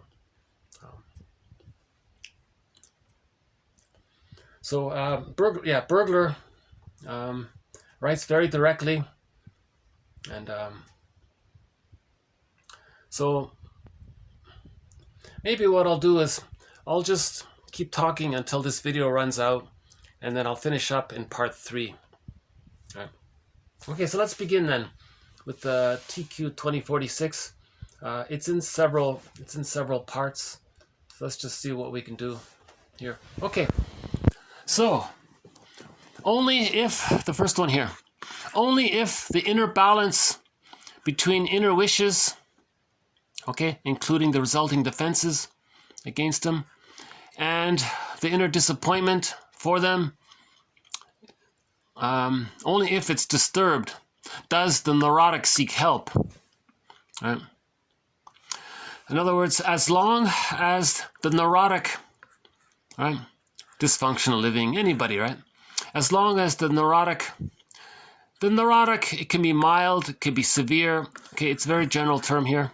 Any dysfunctional person, right? As long as the neurotic strikes an inner balance between the duo of unconscious wish plus defense, okay, that's one, and the external mess, Okay, that's the pseudo-aggression he gets himself into. The external mess, that's a distraction. Okay, that's a distraction. Okay, again, as long as the neurotic strikes an inner balance, a kind of balance sheet, right? Okay, he creates some kind of bizarre balance between his wish and the defense against the wish, plus the distraction against that. Some kind of bizarre balance. Only when this is disturbed, okay? As long as a neurotic strikes an inner balance between his wishes, his denial, his pain, the mess he gets himself into as a distraction, right? Thus squaring his deal with the superego, right? The memory, the deep memory of the 4 steps. He is usually not interested in therapy. Why bother? If he has a distraction, you know, he's not going to be interested in therapy, even though he's dysfunctional.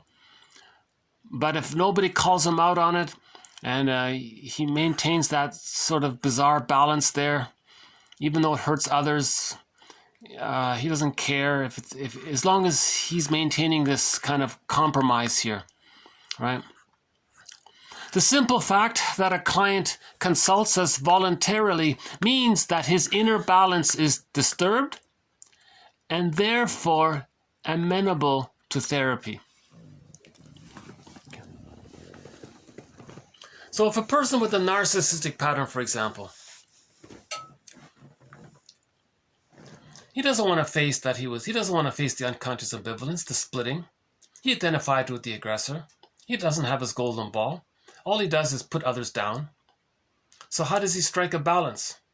Well, if he constantly finds nice codependent people to put down and to shame others through his shaming humor, and he's stuck in that loop, and he keeps getting a supply like that, and the codependent partner says how great he is because of their childish, naive, false hope that the narcissistic pattern is going to help them, but they're not. The narcissistic pattern just wants to put them down. Something like that. And then let's say he's well off financially, or he doesn't have problems in any other way in his life, and he can constantly engage, and he's addicted to this, and this kind of psychological. Remember, the narcissistic pattern is like it's addictive. They said the narcissist flower, they said, has addictive qualities, or hallucinatory addictive qualities. That's why they named this psychological aberration after the flower, because when people took that flower long ago, it gave them some kind of dreamy, it's all about them, something like that. So if he gets his pseudo-aggression going, he discharges his anger continuously, the other person mirrors him, and he's sort of in this system of this frozen system. He stays frozen in his frozen system. Nothing softens, nothing loosens. He might not go to therapy because he's just stuck there and he's afraid, because that's all he knows, kind of thing. He doesn't know health, he doesn't know love, so he's afraid of it. Right? So that's what he means. But if it does wear out, then he may go to see therapy.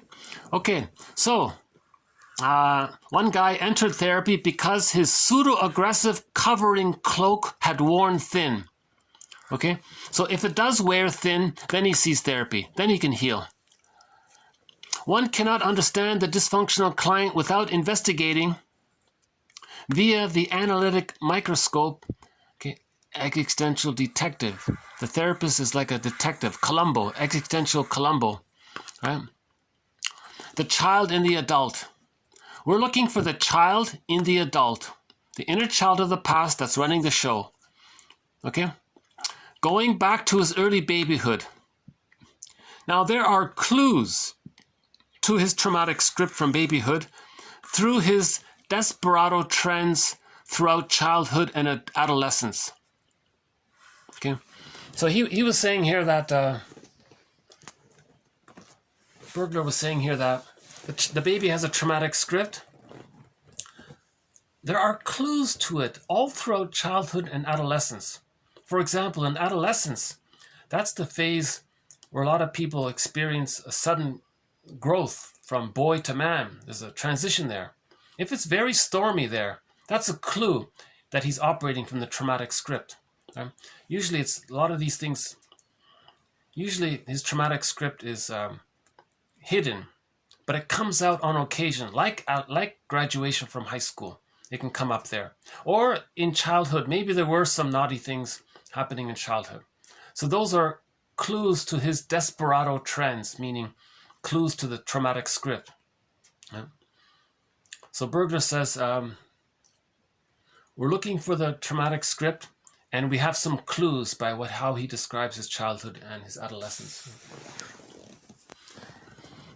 Okay, so we're looking for the traumatic script, and we want to witness it and lay the ghost to rest and make a new script. Every human being has a good dose of psychic masochism, okay, in his unconsciously self-elaborated psychic makeup. But for some, it is more strongly pronounced. Therefore, the defenses too are stronger.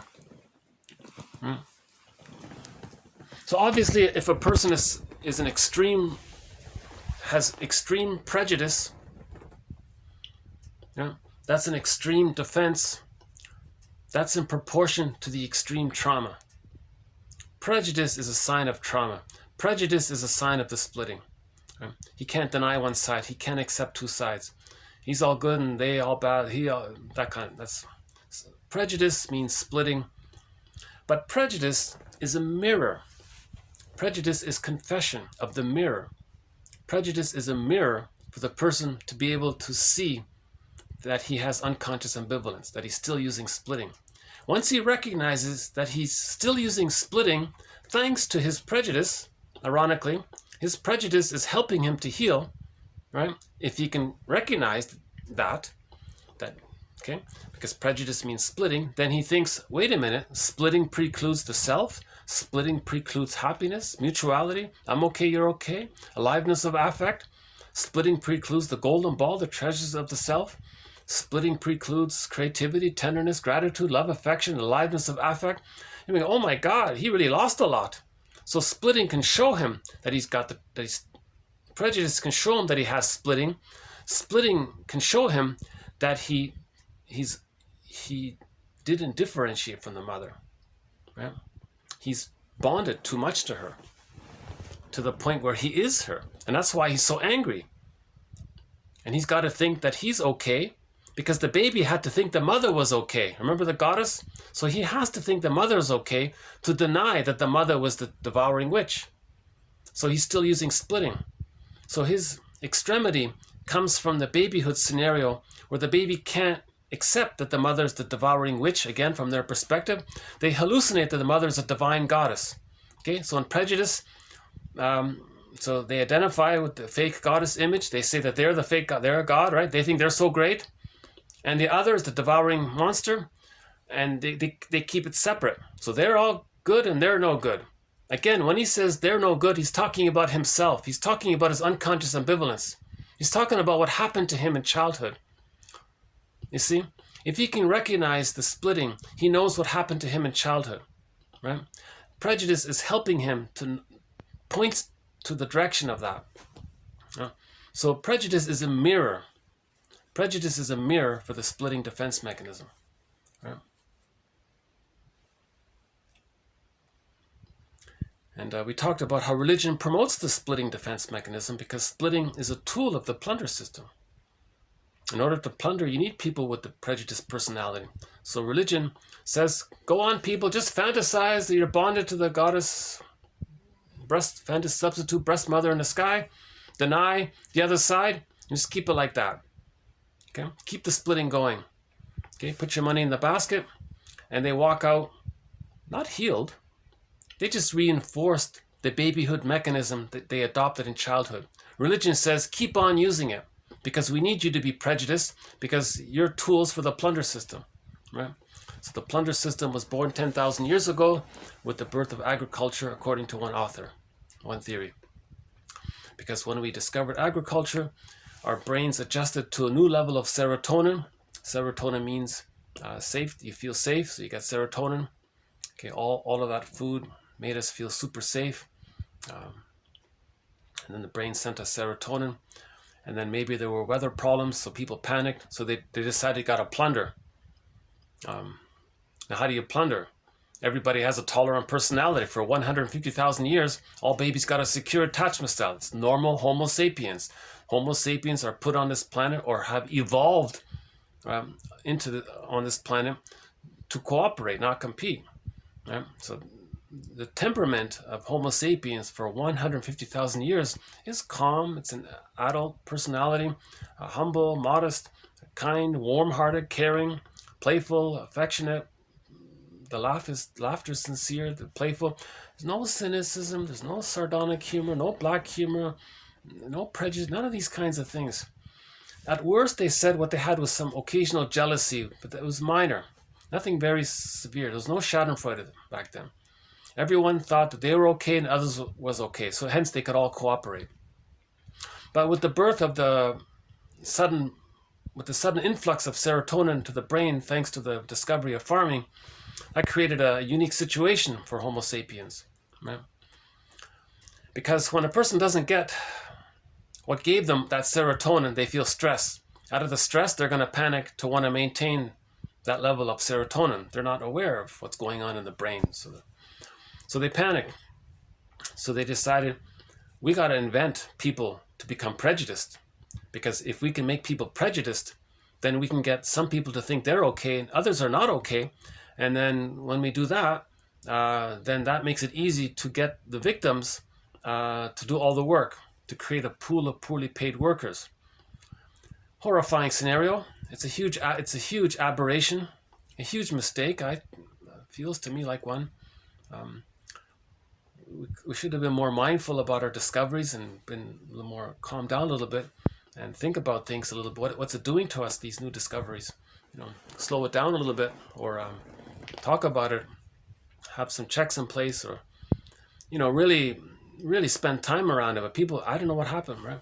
So this new discovery was a blessing, but of course to some degree, but also the price, I don't know. Billions of people live in suffering and pain and poverty. Billions of people live on $60 a month, they said. Part of the plunder system, they circle. If there's a place with resources, you circle the area there and starve the people. They suffer nutrition, malnutrition, horrible life. The survivors agree to be workers, just thinking maybe their children will have a better life or something. It's an awful idea. So the plunder system was to create a pool of poorly paid workers. Right? Now, how do you do it? You need the prejudice system. So how do you create the prejudice personality for the prejudice? How do you create the prejudice personality?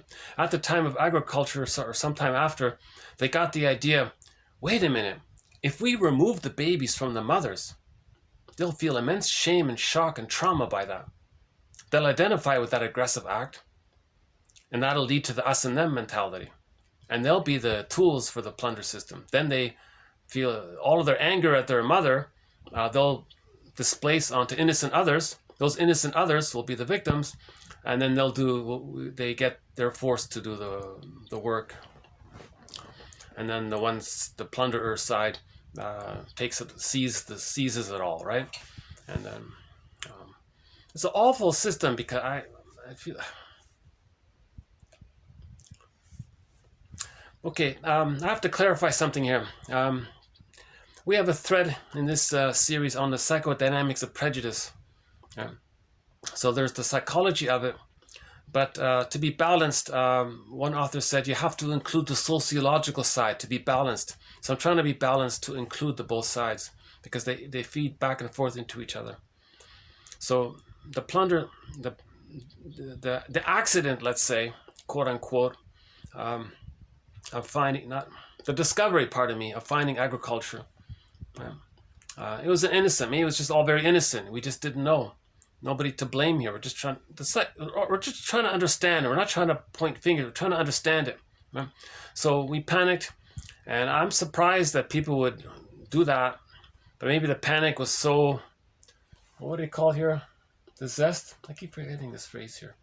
The zest of the id? What was it called here? I have a new phrase here.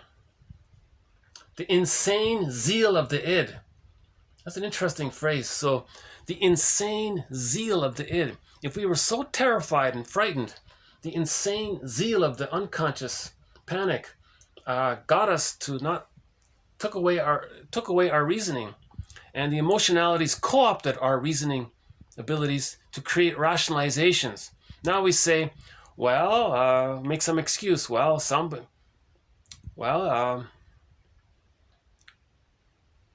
it is, whatever excuse they made, you know, people with a shade of beige tone of skin, and others have a shade of brown tone of skin. Well, there's a division there. Maybe that's the excuse. They have too much sun, and if people have so much sun, maybe they have a lot of connection to nature, and we have less. I'm sorry. I don't know what rationalizations people came up with 10,000 years ago to justify the prejudiced personality. But from the psychodynamic point of view, is they're angry at the mother, they see the mother onto others, or they see their unloved self onto others and identify with the aggressor. So in the plunder system, they devalue others to communicate to the mother in the mind, look, mother in the mind, you exploited me when I was a baby. Now I'm part of the plunder system, and I'm exploiting others to show you how you exploited me. So they're just doing it for personal psychology. But the plunder system used that to create the pool of poorly paid workers, right? So there's the overlap between the sociological and the psychological. The psychological traumatized people were tools for the plunder system, for the guys who led this, I guess. But those people who are traumatized are going to try to heal. We invented a religion to say, no, don't heal. Keep on using us-them mentality. Fantasize the breast in the sky. Deny goddess and demon stories, just fairy tale stories. We're not going to tell you that these are metaphors for internal dynamics. We're just going to co-opt healing stories, change it, distort it, confuse you, because we want to distort it so much, because our agenda is to get you to keep on using splitting, identification with the aggressor, rationalization, fantasy, rescue fantasy, those kinds of things. So religion was born to create the prejudiced personality, okay? Because that's what was felt that was required to plunder out of the panic if there was a weather problem, kind of thing. And it took us insane zeal of the we lost our reasoning at that point. So for 150,000 years, humans had a tolerant personality. I'm okay, you're okay, the adult personality. Then the discovery came in, it was huge for us, but people didn't know how to manage it, and then we developed the prejudiced personality. Now, the Know Thyself movement, the moral revolution, is to heal ourselves, to find some kind of balance, to get us back. Because if we continue with the plunder system, right, we see signs of it already. Food is disappearing. Species are disappearing.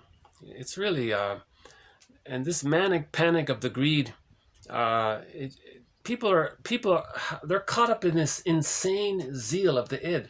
They can't pause and see, wait a minute, does my greed mean that I wasn't fed properly and I'm still trying to get fed? And that's the trauma. There's repetition compulsion. Now, when there's repetition compulsion, there's classical conditioning. They're brainwashing themselves into that repetition compulsion. So they're stuck like Sisyphus. Now, this repetitive behavior, okay, through the story of Sisyphus, we have the story that's a mirror for us to see how we're being like Sisyphus. So again, in the Odyssey, Odysseus saw Sisyphus there. He looked into Sisyphus's face and saw that it was his face. That means the story of Sisyphus is to help us heal how we're being like Sisyphus. So the narcissistic pattern, okay, it's mainly greed. It's insatiable because it's past that sensitive time. You can't get satiated after the age of 3, but they're stuck there. So they're greedy. They want to anything that's symbolic good, they want to consume it in, right? So the plunder, consume. They're chasing a flipped version of the inexhaustible flow of goodness. They're trying to take in the goodness. Anything that's good, they want to take it in. They can't take it in. They're envy. They want to hurt it because they don't want to see it. So someone called it grenvy, right? So that's part of our thread on the prejudiced personality. Let's go back to Burglar here. Okay. Yeah. Oh yeah, that's about the trauma there. So every human being has some psychic masochism. Okay, but for some it's more strongly pronounced. The more strongly pronounced it is, the more pseudo-aggression there is. Okay, so the more greed there is, that means that's in proportion to how much unconscious masochism there is, right? So therefore, the distraction against it is stronger. So if I may borrow Sarno for a minute, Sarno says that when we have a physical symptom, he says that distracts us from our emotional pain, right? The persecutory anxiety. If we have a physical symptom, we put our mind on the physical symptom, it kind of distorts, it reveals it, but it hides it, it distracts us from it. So it's a kind of compromise there. Okay? The pseudo-aggressive behavior is also like a symptom. It keeps us distracted from the original unconscious ambivalence that we can't feel. Right? So that's a mirror, right? To tell us that we're avoiding healing the splits. The goal is to bring the two sides together. I'm not sure the phrase is accurate to say heal the splits. He meant, the context was bring the two sides together. Every coin has two sides. There's a third side. The third side holds the two sides. We have to see the two sides, and we are the third side to the two sides of ourselves. Right? So that's the goal, is to find the third side which holds the two sides. Right? And like someone said, the coin is like a circle. It's continuous. Just like understanding. Understanding is continuous. The flow between unconscious and unconscious, the understanding. It's continuous like a circle. Yeah. I think this video is going to cut out in a couple of minutes here. Yeah, maybe I should just stop it here. I'll continue in part 3. So I'll see you in part 3. We'll continue with a few more quotes from Burglar. Also in part 3, we'll do a quote by Elizabeth Howell. Okay, she's a very good writer. She has a book called, Elizabeth Howell has a very good book called The Dissociative Mind. All right, so we have a thread on disassociation, mainly by the two, Howell and Bromberg.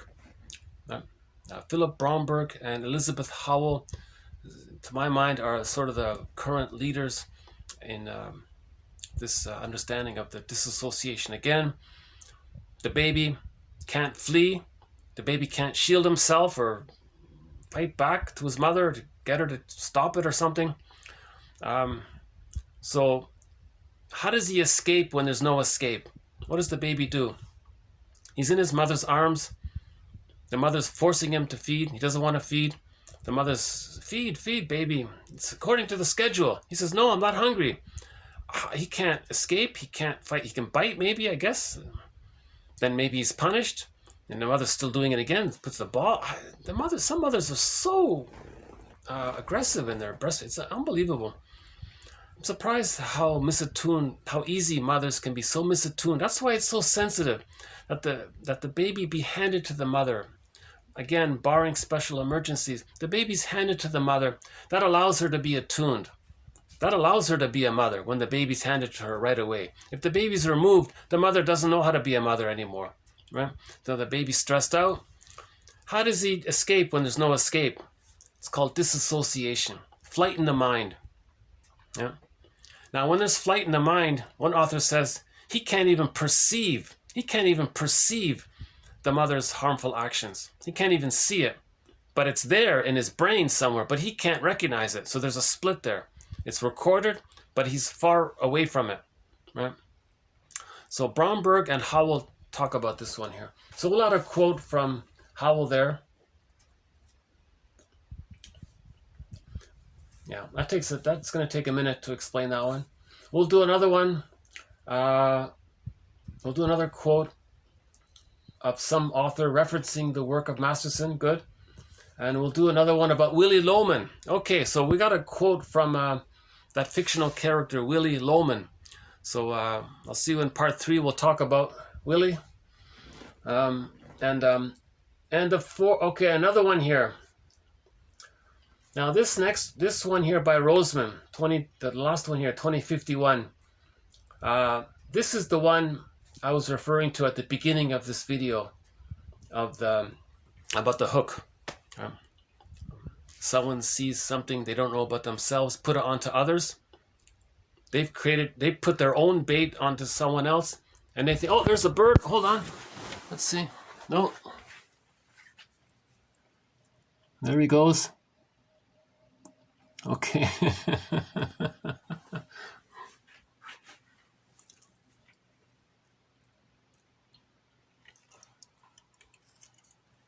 Yeah, he's way down there. Yeah.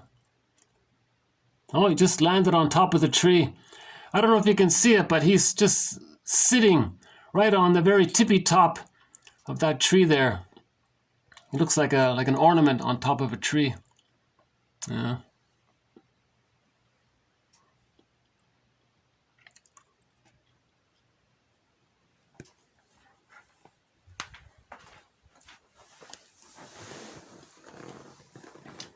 Yeah, so we got some good quotes coming up in part 3.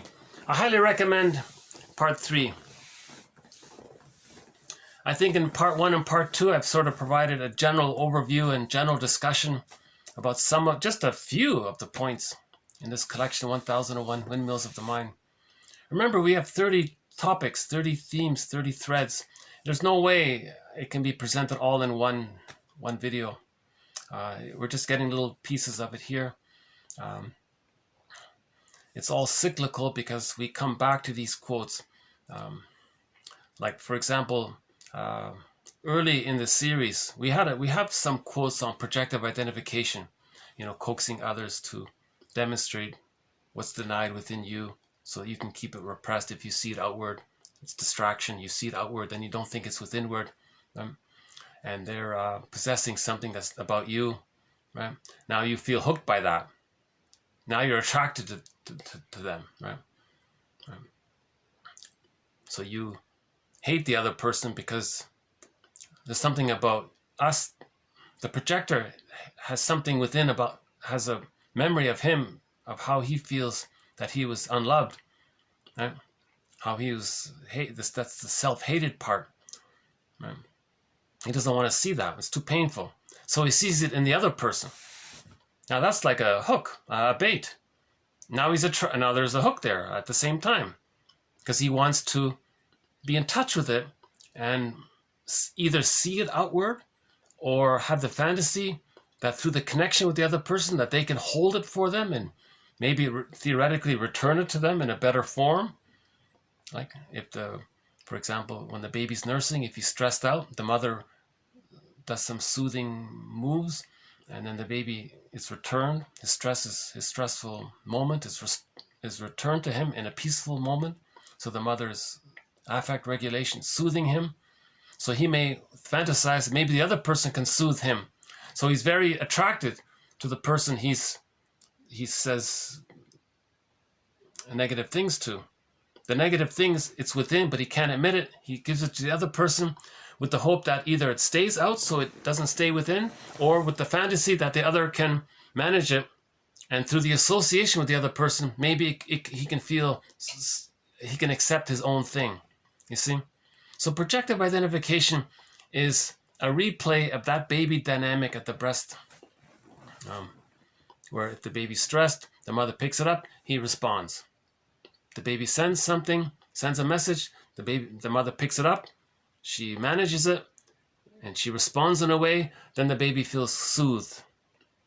Imagine that with adults. The person feels unconscious anxiety, says unconscious hurt and pain, says others are no good, is attracted to them through the hook phenomena. Maybe he thinks the other can manage that, right?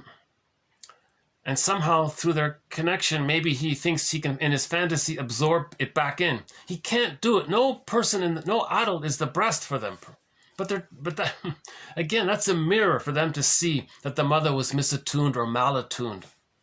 You see, a person using projective identification is a clue to trauma. All infantile babyhood mechanisms or operations of the mind are meant to be primarily, they're meant to be existential hearsay at the age of 3. Projective identification, projection, reversal, reaction formation, negative magic gesture.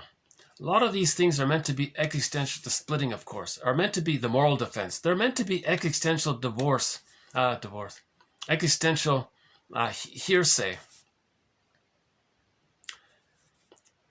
I said existential divorce, yeah? Why did I say that? I was reading something recently about divorce, yeah. Yeah, in the last video we talked about, or 2 videos ago, yeah, there was some material about divorce. Maybe it just sort of slipped out there. So yeah, so part 3. I think part 3 will be a good video. Hopefully parts 1 and part 2 are valuable as well.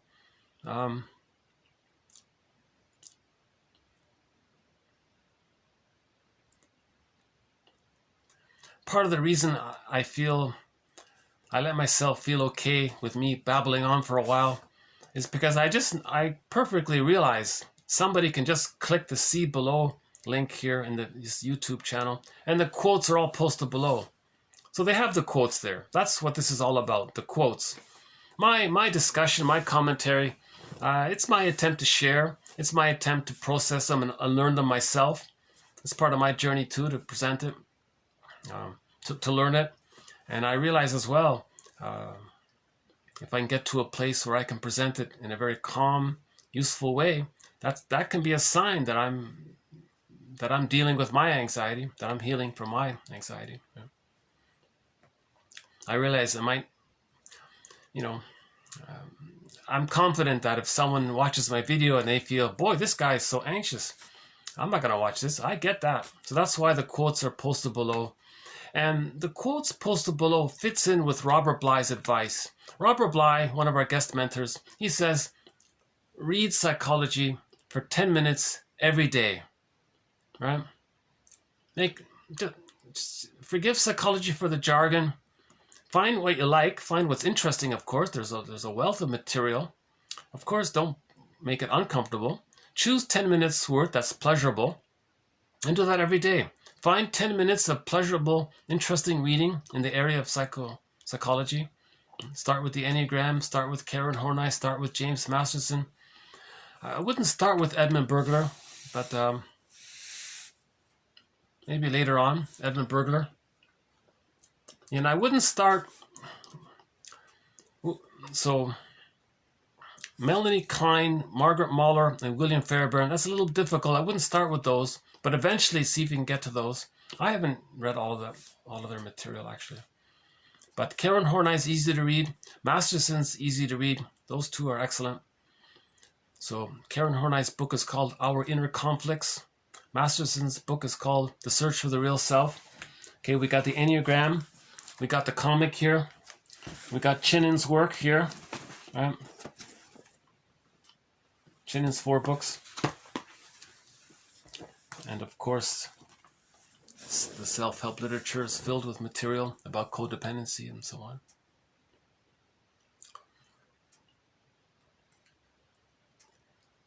How about I end up this part 1 with the song I played in the last video. What's Her Bag? Sort of a funny song. So maybe I can modify it a bit. So the story is about a woman's dating a guy,